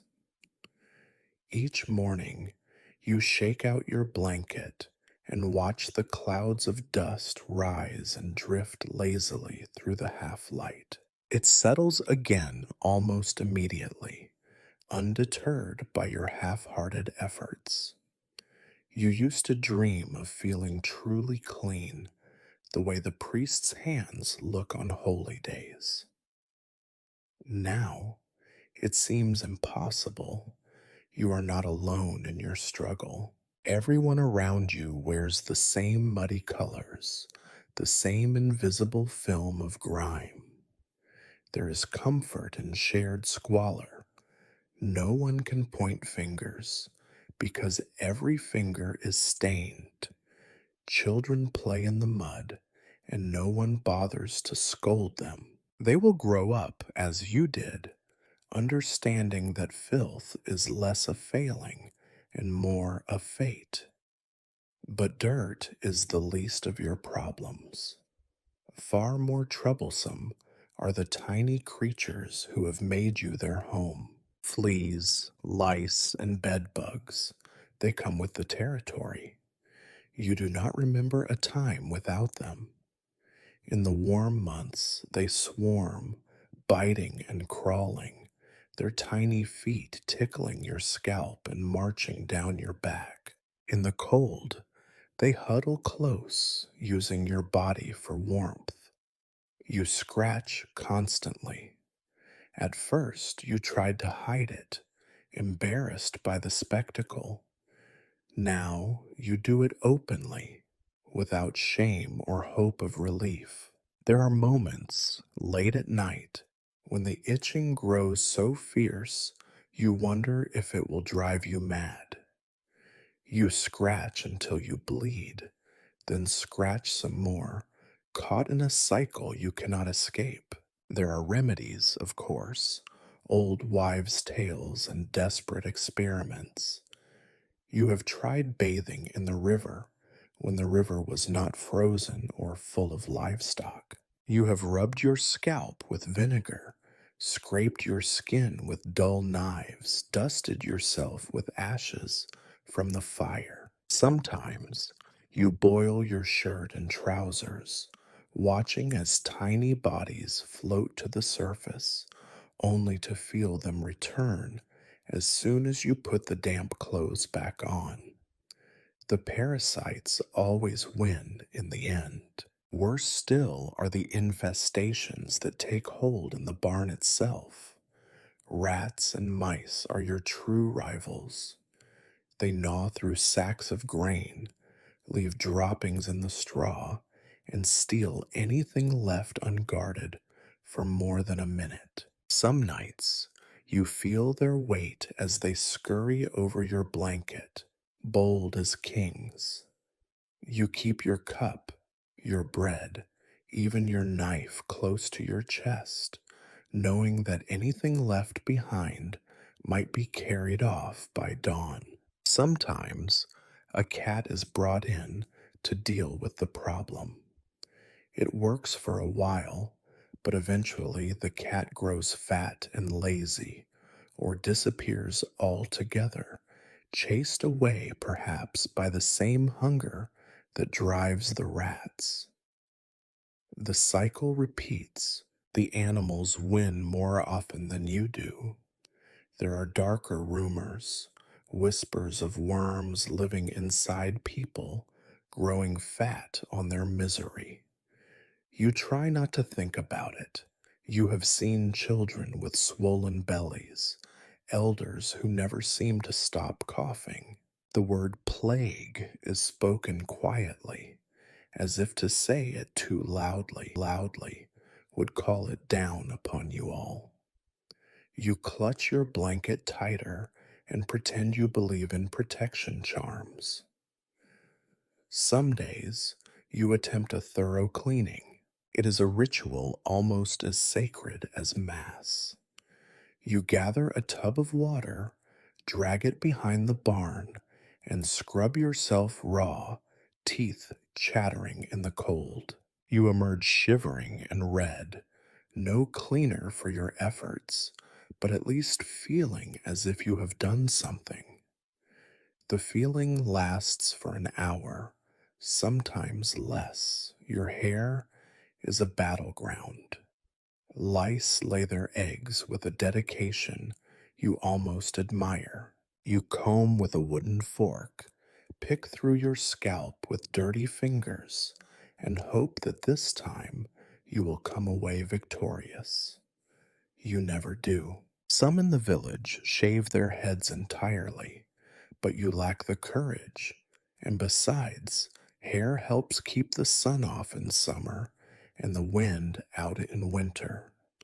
There are occasionally village wide campaigns against filth.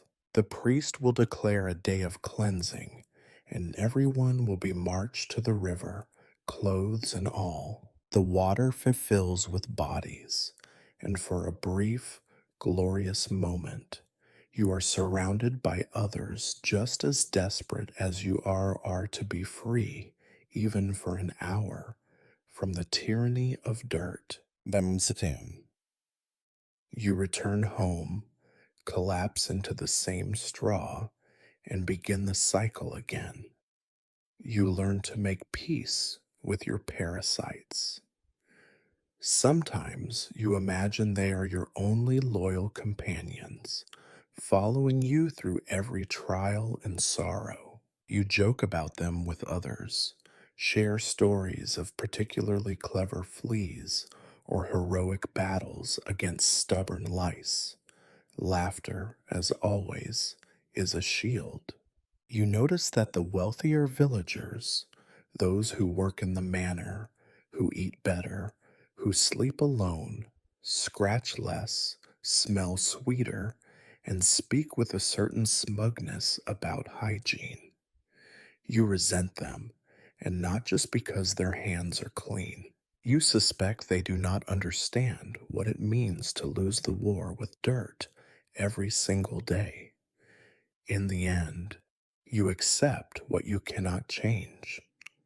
Dirt is a constant, a silent partner in your life. The battle against parasites is one you will never win, but still you fight, out of stubbornness, out of pride, out of a lingering hope that tomorrow you might scratch just a little less. You know better, of course, but sometimes hope is all that separates you from the filth. And so, as the night falls and the straw prickles against your skin, you scratch, you sigh, and you surrender to the inevitable. Tomorrow, you will wake up dirty again. There is a certain rhythm to the misery of your days, a cadence of labor, hunger, and routine humiliation that almost lulls you into a sense of dull security. It is an illusion, of course. In the medieval world, security is as rare as a full stomach, and the illusion is shattered most cruelly when outsiders arrive with demands, threats, or the promise of violence. You learn to dread the sight of dust on the horizon or the jangle of foreign voices at the edge of the village, because it usually means that someone is coming to take what little you have left. The worst, perhaps, are the tax collectors. You do not know their names, you are not meant to. They arrive with the authority of the Lord, sometimes with a written order, but more often just with hard eyes and soft hands unaccustomed to work. They demand to see the grain you have hoarded, the chickens you have hidden, the coins you definitely do not have. There is a ritual to these encounters. You pretend you have nothing, they pretend to believe you, and then they take whatever they can find anyway. You watch as your neighbor tries to reason with them, insisting that the harvest was poor, that his son is sick, that the only hen left is already half dead. The collector sneers, waves a hand, and his assistant, never working alone, always with muscle in tow, confiscates the last bag of barley or the best blanket in the house. Protesting is dangerous. You have seen what happens to those who protest too loudly. There is a place in the Lord's dungeon for malcontents, or a whipping post in the village square for the unlucky. You learn to nod and bow, eyes on the ground, and swallow your anger with your pride. Sometimes the collectors are merciful in their way. They leave you just enough to survive, if barely. Sometimes they are not. You remember one winter when they stripped the barn of every sack of grain, leaving the village to starve. That year, the church was full of prayers and the graveyard was full of bodies. Soldiers are a different sort of terror. You hear them before you see them. The clatter of hooves, the metallic jingle of armor, the barked orders that send a shiver down your spine. Sometimes they are just passing through, on their way to someone else's misery. Sometimes they are here for you. The Lord may need men for his next war, or the king has sent orders for new recruits. Press gangs roam the countryside, searching for anyone young and able enough to wield a pike or swing a sword. You hide if you can, crouching in the mud behind the barn, your heart pounding with fear. You know that going with them is a sentence to pain, blood, and the kind of death that does not earn you a place in the family grave. If you are unlucky enough to be found, there are few options. Some beg, some bribe, some fight, none with much success. You have seen boys come back years later, limping and hollow eyed, or not come back at all. You count yourself lucky each time the soldiers ride away without adding your name to their list.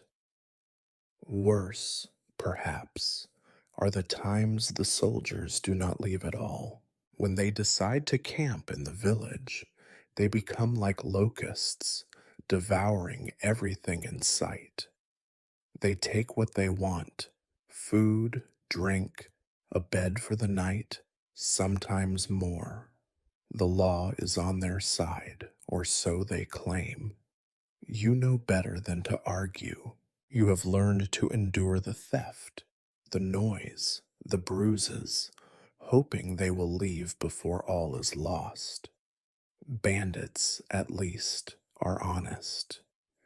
They do not pretend to serve the law, or the Lord, or anyone but themselves. They come in the night, faces hidden, knives drawn, voices cold and hungry. You hear the stories of travelers robbed and left naked in the ditch, of farms burned, of children taken for ransom or worse. Sometimes you recognize one of the bandits, a cousin, a neighbor's son, someone who once worked in the fields beside you. Desperation makes monsters of everyone, and in the darkness, you all look the same. When the bandits come, there is no warning. You wake to the smell of smoke, the sound of shouting, the scrape of boots in the straw. You clutch your few possessions to your chest, hoping they will not be noticed. Sometimes you hide in the barn, praying to be overlooked. Sometimes you are not so lucky. The bandits are quick, efficient, and unkind. They take what they can carry and vanish into the night, leaving you to count your losses and patch up the wounded. After the raids, there is silence, thicker, somehow, than before. You gather in small groups, assessing the damage, sharing stories of bravery or cowardice. The priest prays for protection. The overseer curses the world. You keep your head down and try to rebuild, salvaging what you can from the ruins.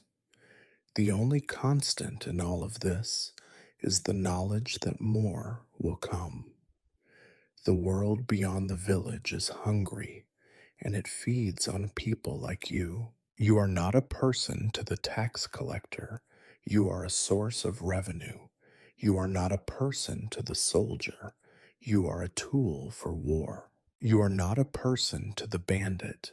You are an obstacle, an inconvenience, a bag of coins, or a sack of grain waiting to be stolen.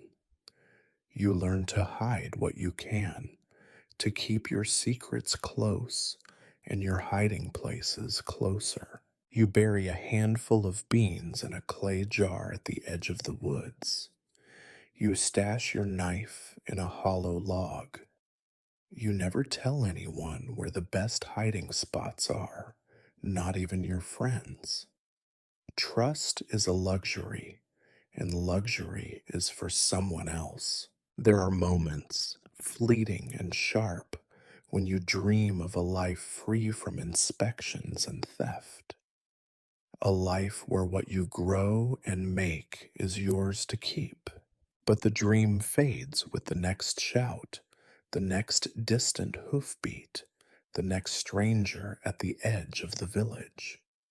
So you go on, always wary, always watching the horizon, always waiting for the next visit. Because in your world, nothing is ever truly safe, and everything you have can be taken away before you have the chance to miss it. If there is one lesson your village has taught you, it is that no one lives alone. The fields are too wide, the winters too harsh, the world too cruel for solitude. Every day, your life is tangled up with the lives of others, neighbors who are at different moments, your friends, your rivals, your only lifeline, and your greatest threat. Here, relationships are never simple. They are knotted like the cord at your waist. sometimes holding you together, sometimes tightening around your neck. You have known your neighbors for as long as you have known the taste of hunger and the ache of hard work. You know their stories: who was born in the spring of the great flood, who lost a brother to last winter's fever, who once found a silver coin buried in the mud. They know yours too. Every joy and every shame, every whispered secret is eventually revealed, usually by accident, and always when it will do the most damage. Friendship, if it exists here at all, is forged in adversity. You share your work, your tools, your scraps of bread. You take turns watching each other's children, patching each other's wounds, and keeping watch when strangers come to the village. In the barn at night, you share stories and warmth, listening to the rain on the roof and the wind in the eaves. For a few moments, you remember what it means to trust someone. But trust is a currency, and everyone is poor. You watch your back, even as you laugh with your neighbor. You lend your rope, but never your knife. You share your soup, but only because you hope it will be shared with you when your own pot is empty. There is a kind of honesty in this arrangement. No one pretends that help is freely given. Every favor is a debt, every kindness a wager against the future. Envy simmers just below the surface. It is the common disease of the poor, more contagious than fever and harder to cure. You notice, with sharp eyes, who has a second blanket, whose child wears shoes, who managed to save a sliver of cheese for the festival. When someone's garden yields more cabbages than your own, you congratulate them with gritted teeth and a smile stretched thin as old cloth. When you come by a small windfall, a lucky rabbit snared in the hedgerow, a copper coin dropped by a careless traveler, you hide it deep and tell no one, not even your closest friend. Sometimes the envy erupts. Arguments flare over borrowed tools returned broken, over accusations of theft, over whose turn it was to feed the pigs or tend the communal fire. You remember fights that started with a missing egg and ended with blood on the ground and days of cold silences. The overseer rarely intervenes unless the work suffers. He prefers the tension, knowing that a divided village is an obedient one. Betrayal comes quietly, as often as not. A whispered word to the tax collector about a hidden sack of beans. A story told to the priest about your absence from Mass, or a rumor passed to the steward about a loaf of bread gone missing. Sometimes you never learn who betrayed you, only that your world has suddenly become smaller, your burdens heavier, your friends fewer. You do not hate your neighbors, not really. You know they are just as desperate as you. If they steal from you, it is because they must. If they speak ill of you, it is often to protect themselves. You have done the same once or twice, and will again before the year is out. There is no room for saints here. Still, you cling to the idea of friendship because the alternative is unbearable. There are moments of real connection, laughter shared over a joke so old you cannot remember the punchline, a hand clasped in the darkness after a funeral, a silent agreement to look away when someone is caught with an extra turnip. or a bundle of firewood. You forgive what you can, forget what you cannot, and hope that when your time comes to beg a favor, someone will answer.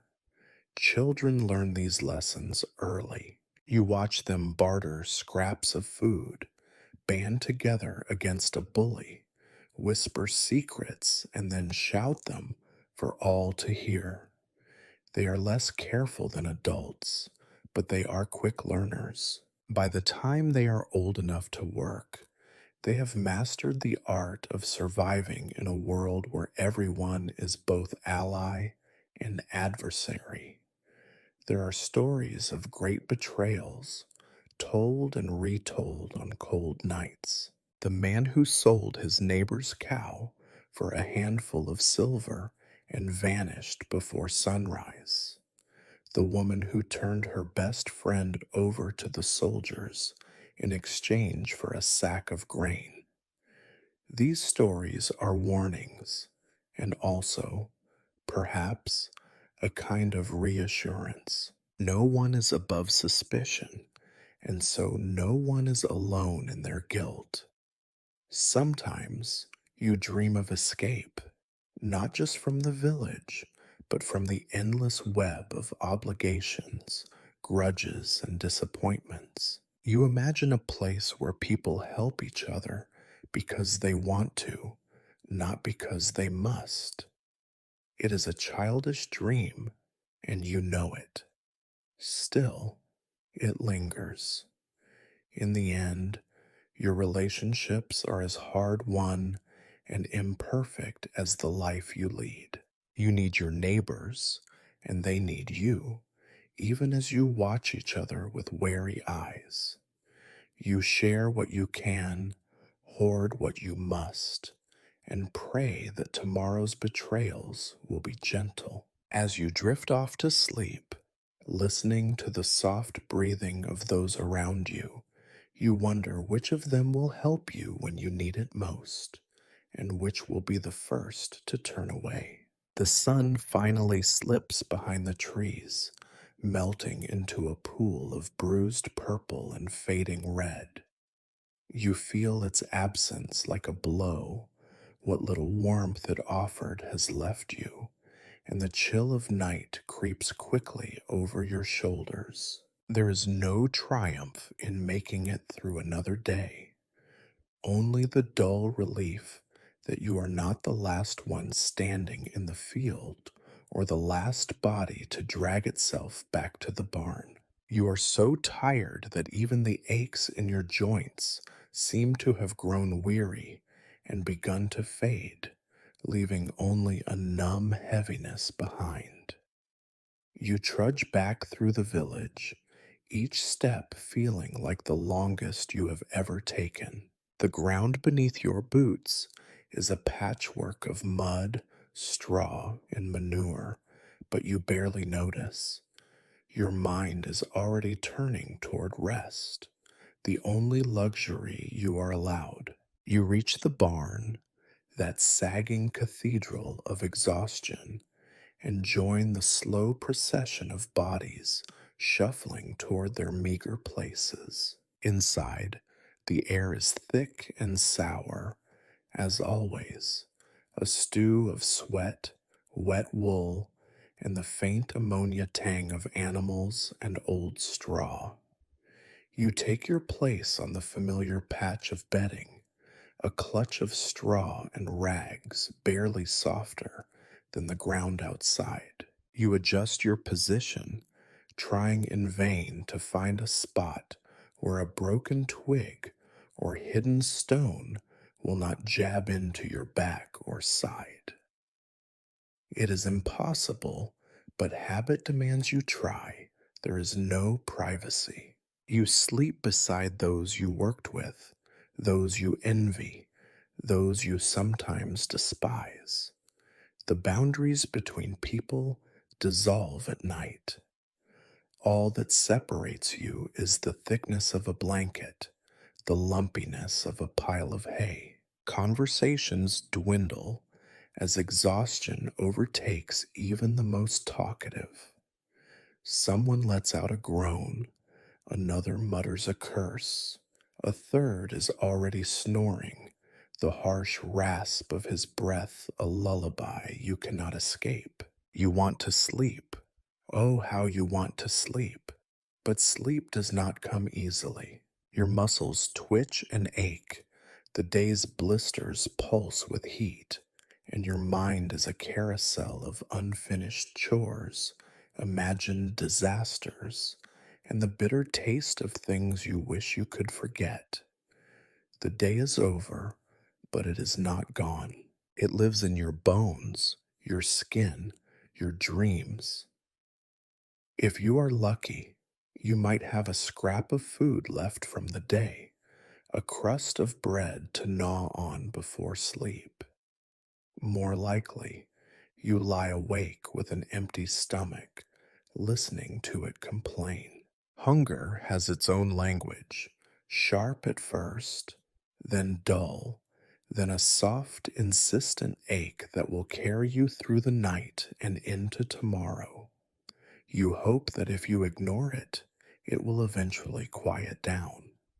It never does. Outside, the noises of the village fade.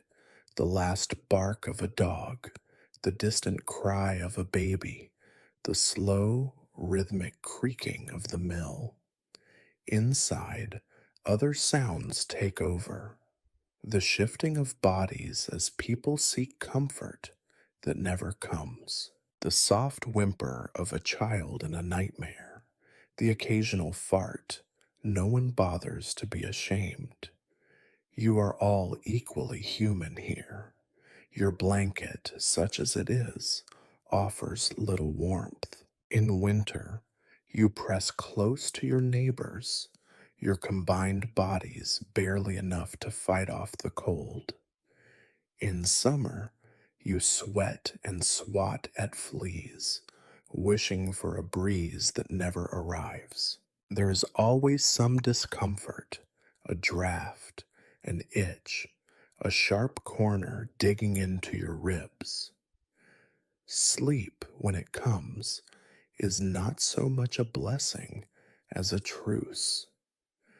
Sometimes you are so tired that you fall into a heavy, dreamless slumber.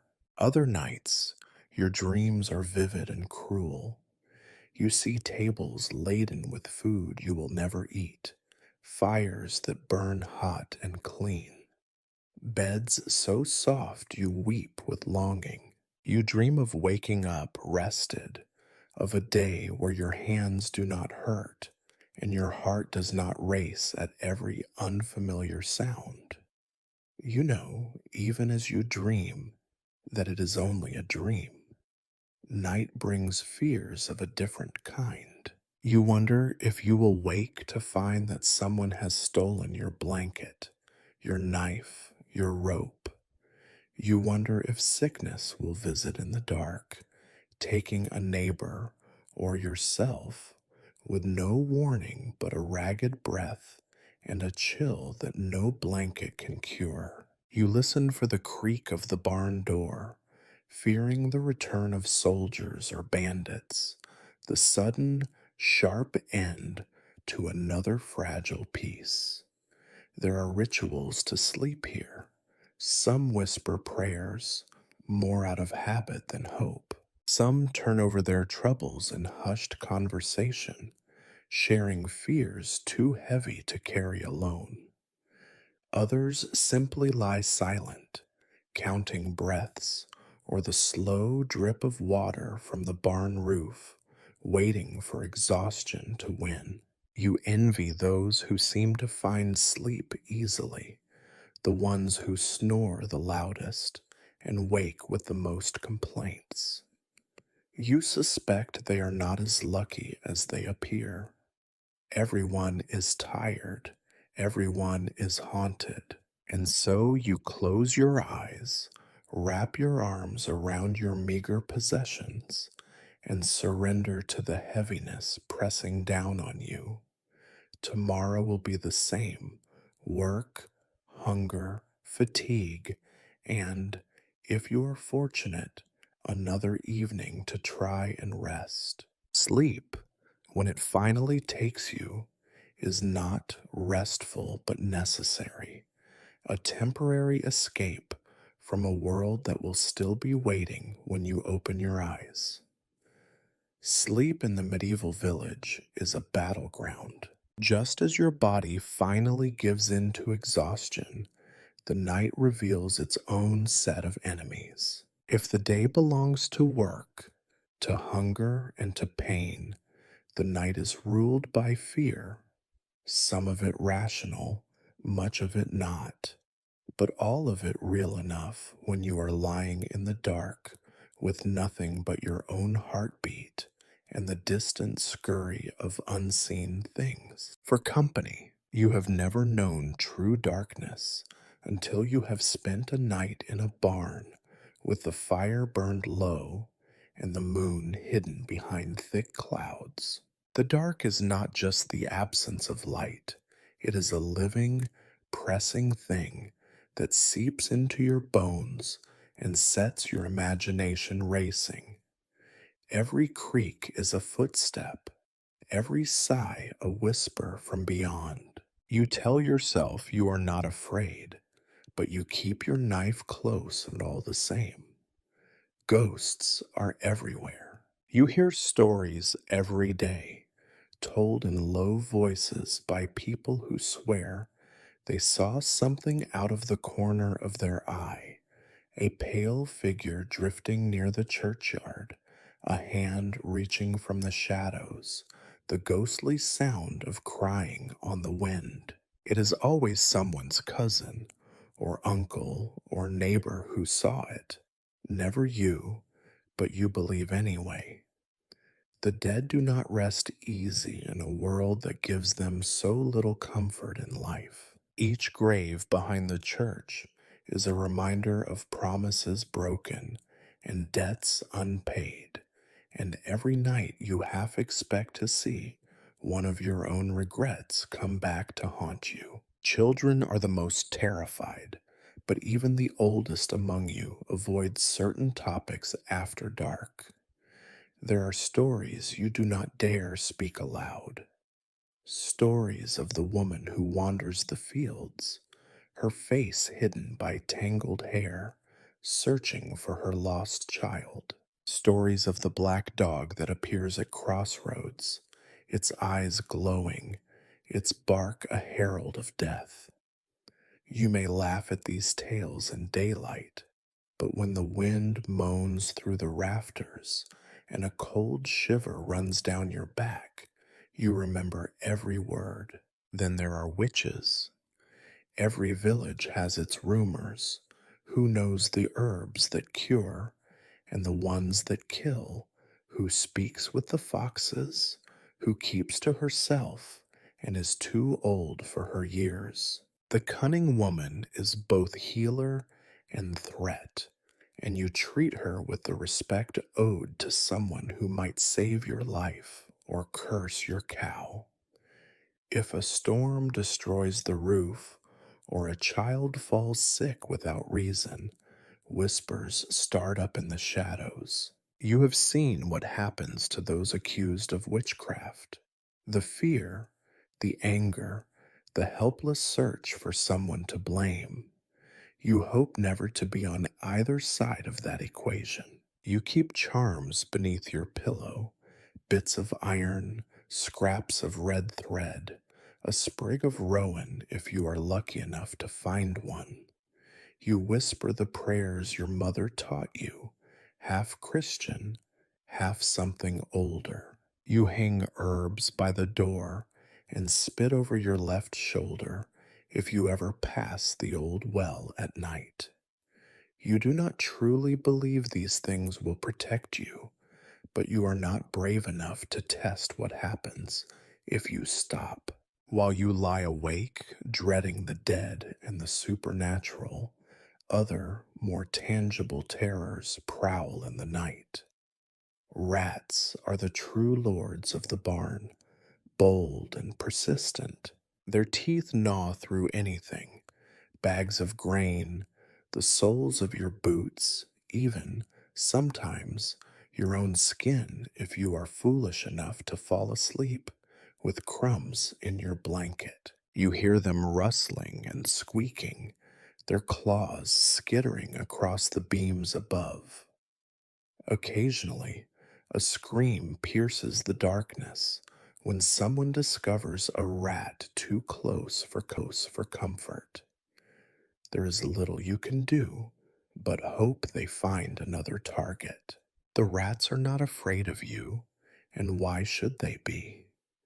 They eat better than you do, with an endless buffet of grain and scraps, and they multiply with cheerful indifference to your efforts at extermination. You have tried trapping them, drowning them, poisoning them with the cunning woman's concoctions. For every one you kill, three more appear, bold and fat, and as unbothered by your misery as the tax collector. Night brings other fears as well. You listen for the distant bark of a dog, warning of strangers.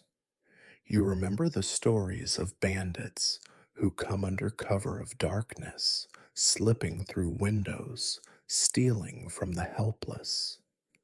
Every noise outside is a potential threat. Sometimes the fear is not of outsiders, but of your own. A neighbor desperate enough to steal, a jealous rival with a grudge, or simply someone as hungry and scared as you are. You try to comfort yourself with reason. You tell yourself that most of what frightens you cannot hurt you, that ghosts are only memories, that witches are only healers, that rats can be chased away. But reason is powerless against the dark. Your heart races, your breath comes shallow, and you lie as still as you can, hoping that whatever hunts tonight will pass you by. Sleep, when it finally comes, is shallow and haunted. Dreams are jumbled, faces of the dead, fields that never end, shadows that reach for you with icy fingers. You wake often, heart pounding, sure that you have heard something or felt something brush against your skin.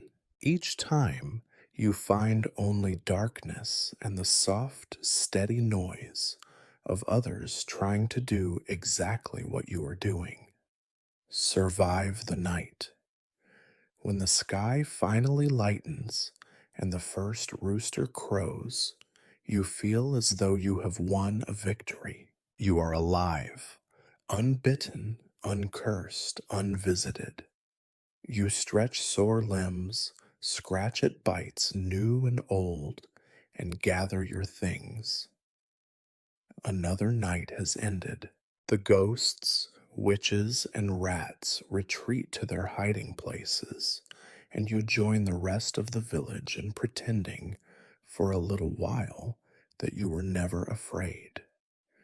Daylight brings no true safety, only the distraction of work and hunger. But for a few moments, you are grateful.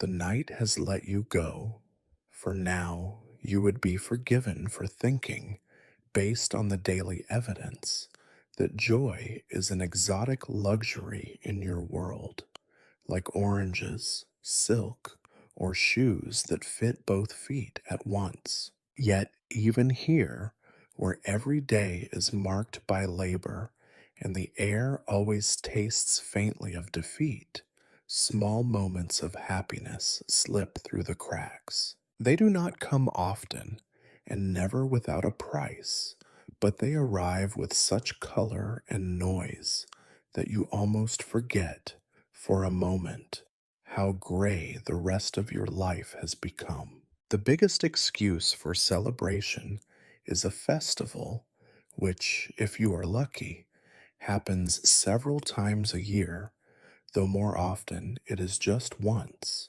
with smaller holy days in between that mostly involve going to church and pretending not to be hungry. The festival day begins before dawn, when the bell rings longer and louder than usual.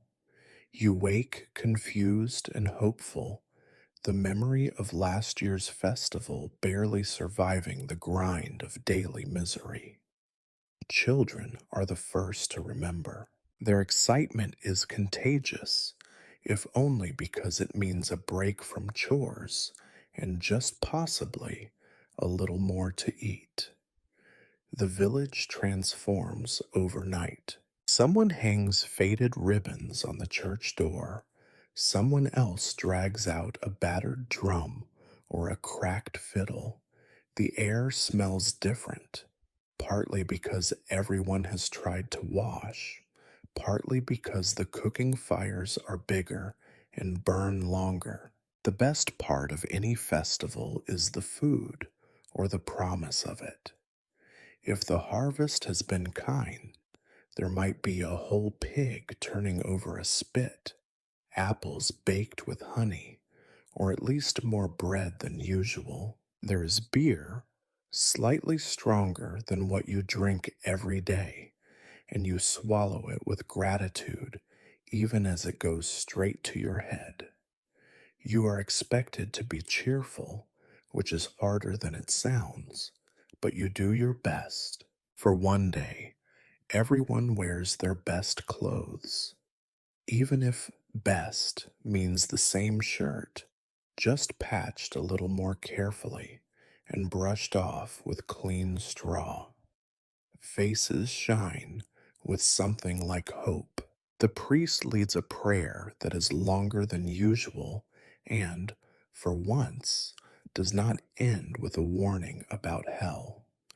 Music is rare and precious. There are always a few who can play. An old man with a flute carved from bone, a girl with a sweet voice, a visiting tinker who brings a battered drum in exchange for a mug of beer. You might even dance, awkward and self conscious at first, until enough beer has loosened your feet and your heart. The young watch each other, shy and bold at once, looking for a chance to slip away behind the barn or steal a smile across the firelight. Then there is the market, a chaos that arrives only a few times each year, usually with the same clouds of dust and promise of disappointment. Traders and peddlers come from neighboring villages, their carts piled high with wonders, bright ribbons, pewter spoons, tiny mirrors, strange sweets that taste of distant cities. For a brief moment, you are overwhelmed by choices you cannot afford. Still, you walk among the stalls, fingering the goods and imagining a world where you have more to trade than a handful of eggs or a ragged turnip. The market is an opportunity for gossip, for news, for seeing faces you have not seen in years. Sometimes a storyteller arrives, spinning wild tales of places so far away they might as well not exist at all.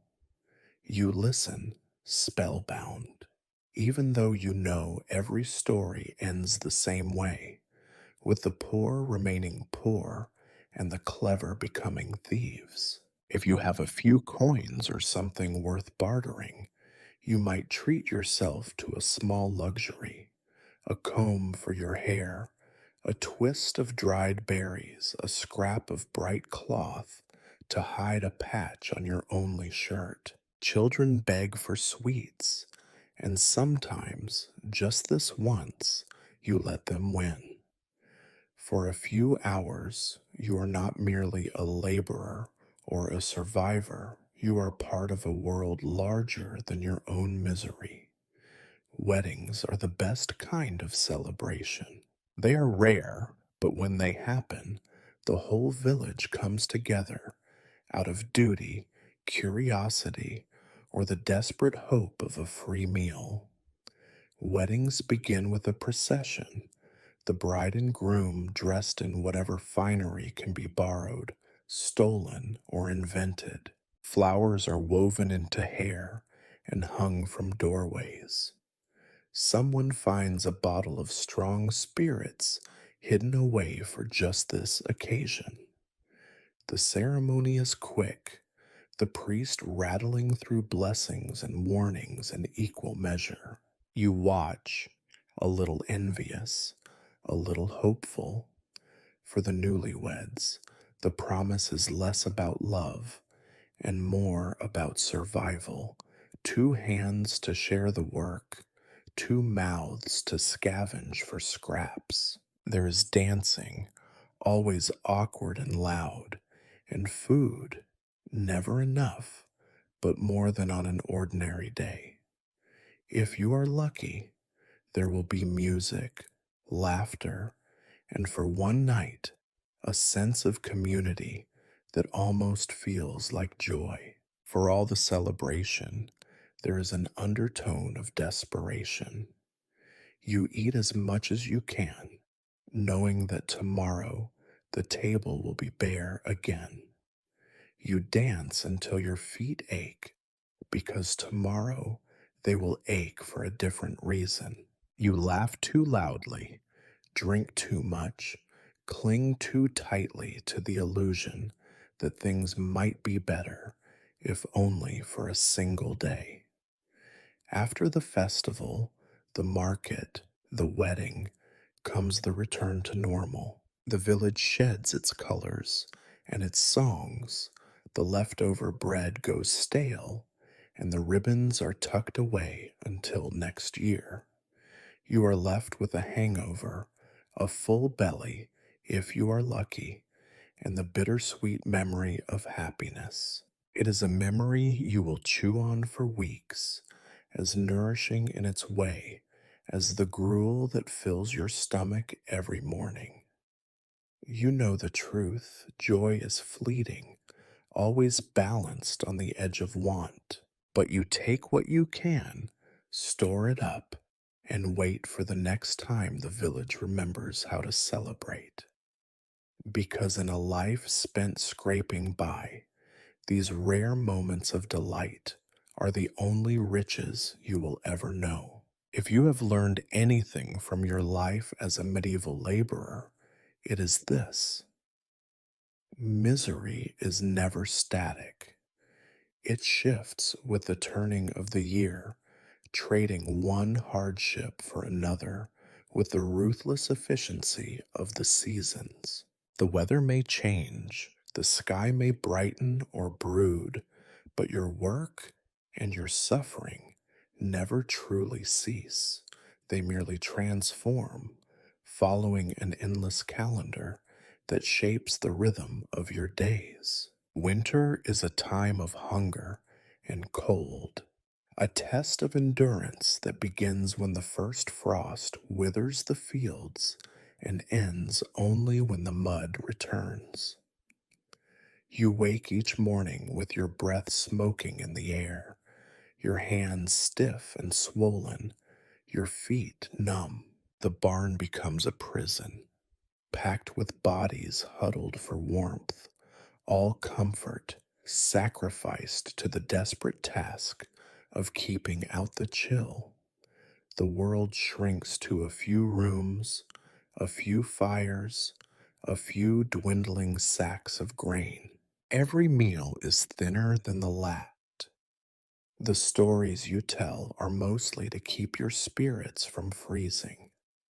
There is little work to do outside, at least nothing the earth will allow. You patch roofs and mend tools, shovel manure from the stalls, and haul water through snow that soaks your boots and chills your bones. Sickness spreads quickly, fevers rising as the cold bites deeper. Children cough, elders die. Each death is mourned and then quickly replaced by another task. Mourning, too, is seasonal. When winter finally weakens, Spring returns with mud, hunger's second act. The thaw turns the roads into rivers and the fields into sucking bogs. The snow recedes, revealing everything it has hidden: broken fences, spoiled stores, the pale faces of those who didn't make it through. You spend days digging drainage ditches, repairing what has rotted, and cursing the rain that never seems to end. Spring is a time of anxiety. There is work to be done: plowing, sowing, planting, but so little food left that your belly aches with every movement. You pray that the new seeds will take root, that the livestock will survive, that you will live to see the first green shoots. The whole village is restless and short tempered. Each day, you judge the sky, the soil, the whims of fortune, knowing that a single storm could undo everything. Then summer arrives, a season of sweat and bruises. The days lengthen, but so does the work. You rise before dawn to beat the sun, and still you cannot escape its heat.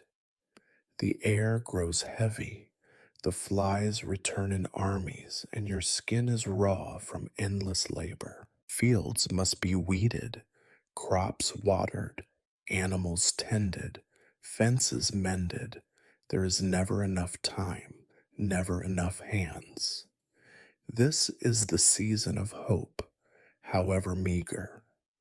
If the sun shines and the rain falls just right, the grain ripens and the fruit swells.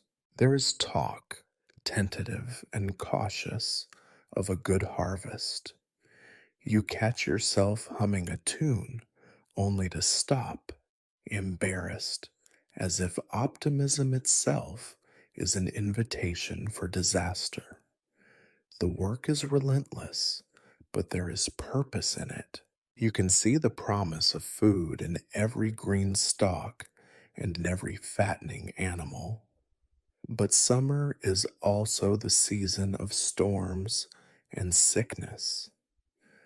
A single night of hail can ruin months of work. Heat brings fever, wounds fester, and the village's wounds fester with them. Sometimes lightning strikes the barn, or a stray dog brings disease among the sheep. You patch and fix, mourn and move on. Autumn, when it finally comes, is a time of frantic harvest and anxious counting. The whole village turns out for the gathering: women, men, children, even the old and frail. You reap and glean, thresh and winnow, stacking grain and fruit with a nervous joy. Every basket filled is a victory, every empty field a warning. The work is backbreaking, but for once there is food on every table, laughter in the barn, songs rising with the dust. But autumn is also the season of reckoning. The steward comes to measure the yield, collect the Lord's share, and remind you, with every sack taken, that the land is not yours. You barter, beg, or hide what you can, always wary of the keen eyes that miss nothing. You store away potatoes, apples, beans, counting, always counting, trying to stretch the bounty to the next spring. You know it will not be enough. The first frost returns as a warning. Another year is closing. Another winter is coming. The barns are swept, the animals crowded close, the doors barred against the wind.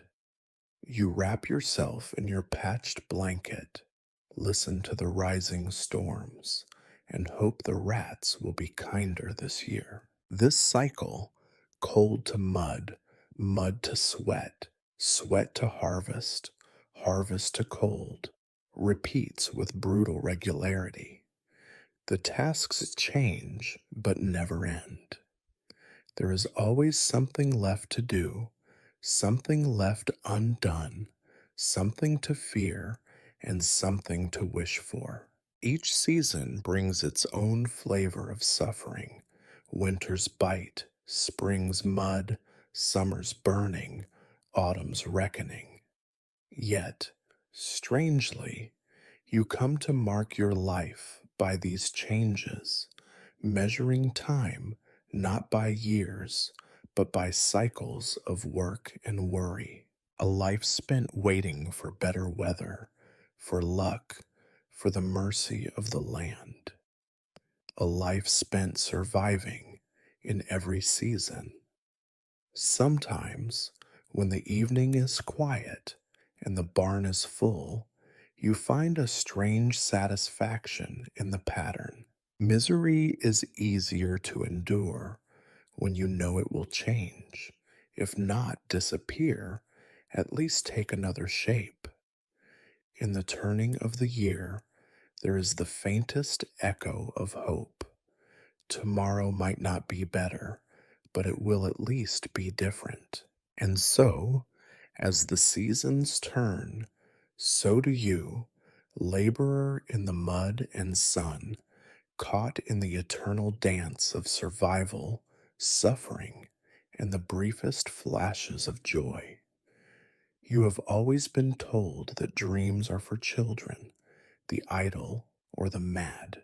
And yet every night, long after the barn has fallen quiet and the embers have faded to black, you find yourself lying awake, chasing thoughts through the dark that you would never dare speak in daylight. Here, between one grinding day and the next, your mind becomes both your sanctuary and your tormentor.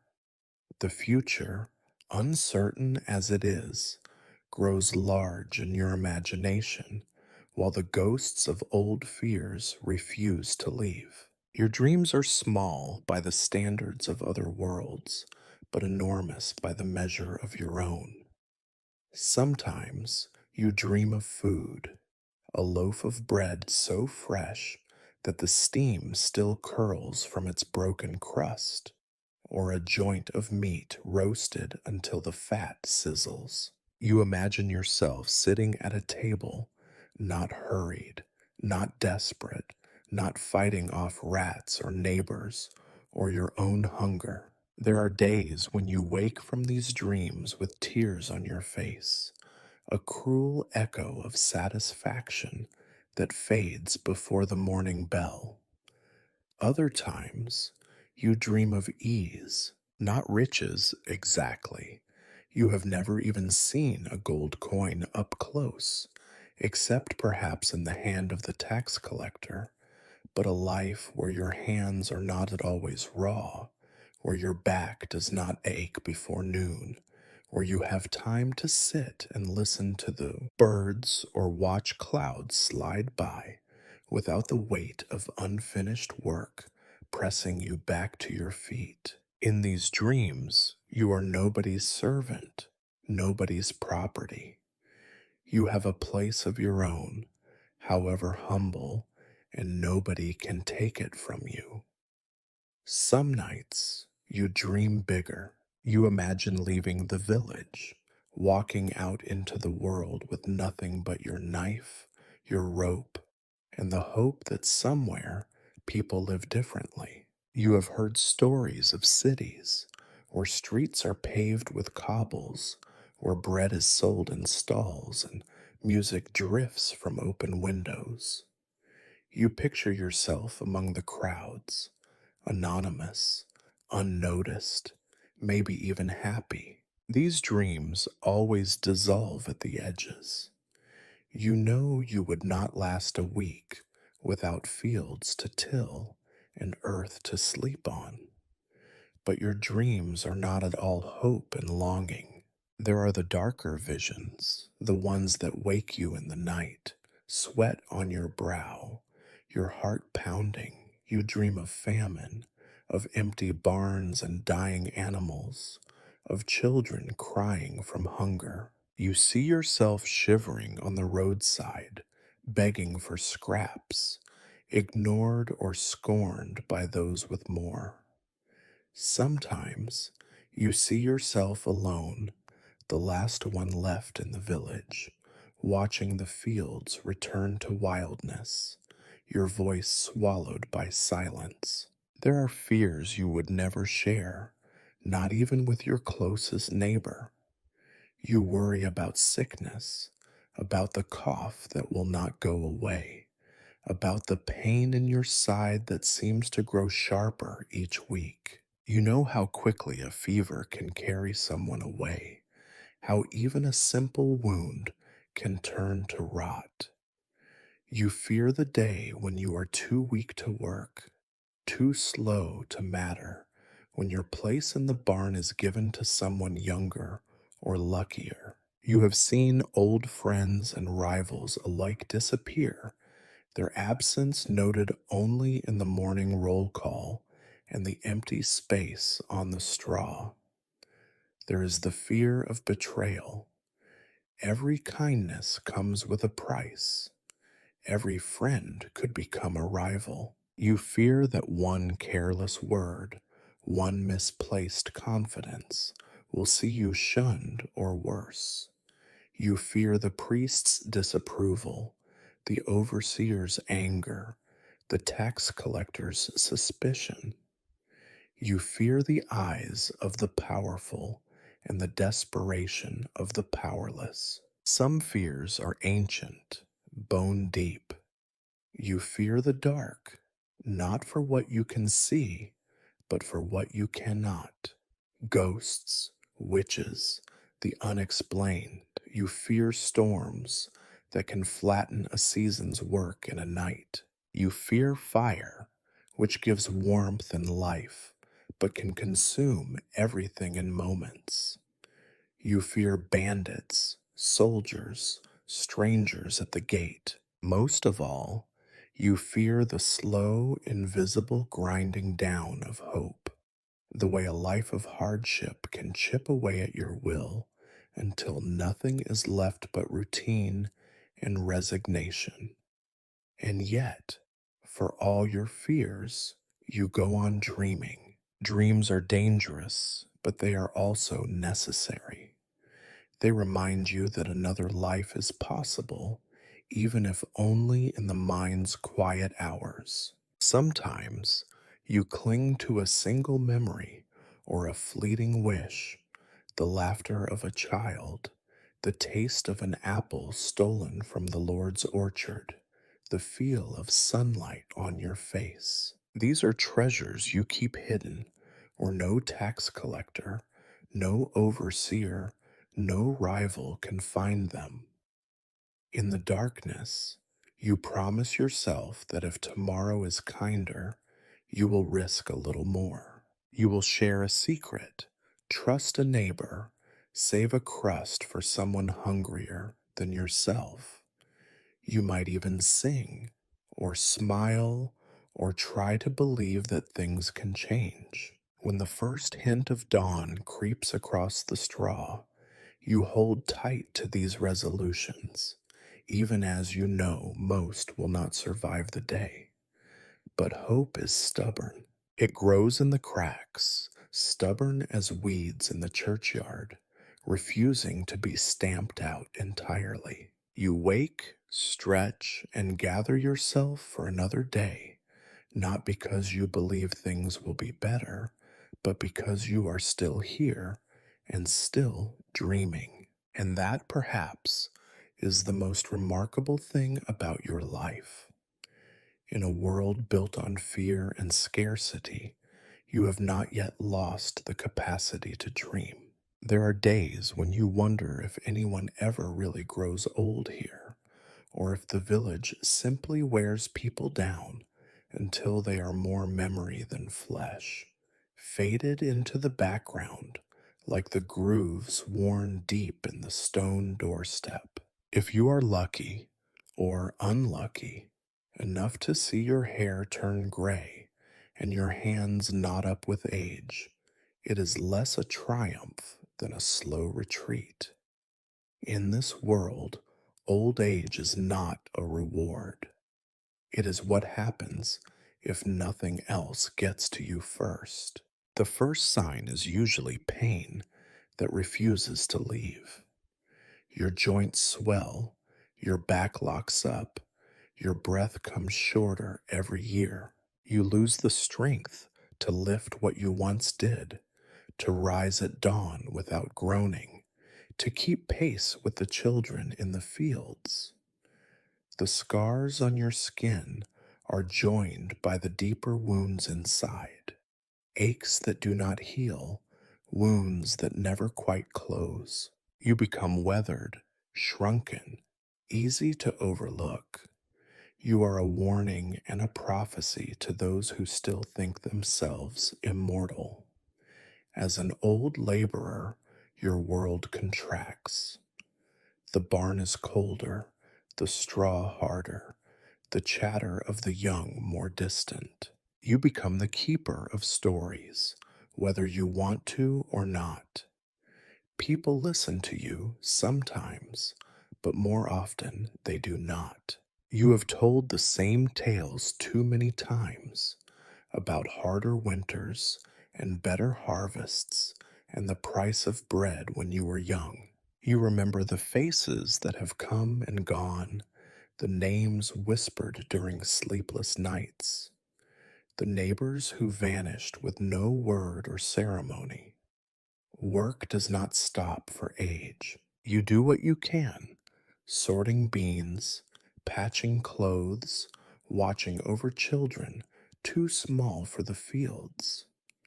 The real work is left to younger, stronger hands, and you try not to resent it, to convince yourself that you have earned your rest. Sometimes, when no one is looking, you attempt the old chores just to prove you still can. The effort leaves you trembling, gasping, reminded that the world does not need you as much as it once did. Sickness is never far. Fevers that a young person could shake off become deadly in a body already worn thin. Your cough lingers through the summer. Your joints burn in the winter. The cunning woman offers what help she can, herbs for pain, a blanket for the chills, but there is no true cure. Sometimes you feel yourself fading, piece by piece, every ache and tremor a signpost pointing toward the inevitable. You watch others disappear before you, neighbors who simply do not wake, children who fail to grow strong, friends who vanish into the fields or into the arms of the church, never to be seen again. Death is as much a part of the village as the mud or the dawn.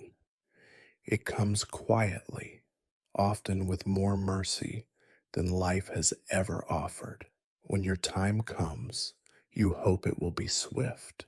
A fever that carries you off in your sleep, a bad cold that finally snuffs out the candle.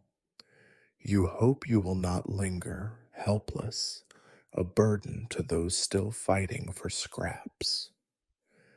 Some are not so lucky. You have seen the suffering, the gasping, the moaning, the slow retreat from the world. In those moments, you pray, not for salvation, but for an end. The rituals of death are simple. The priest is called, mumbling prayers and waving incense, his words thick with routine. Neighbors gather, not so much out of love as out of obligation.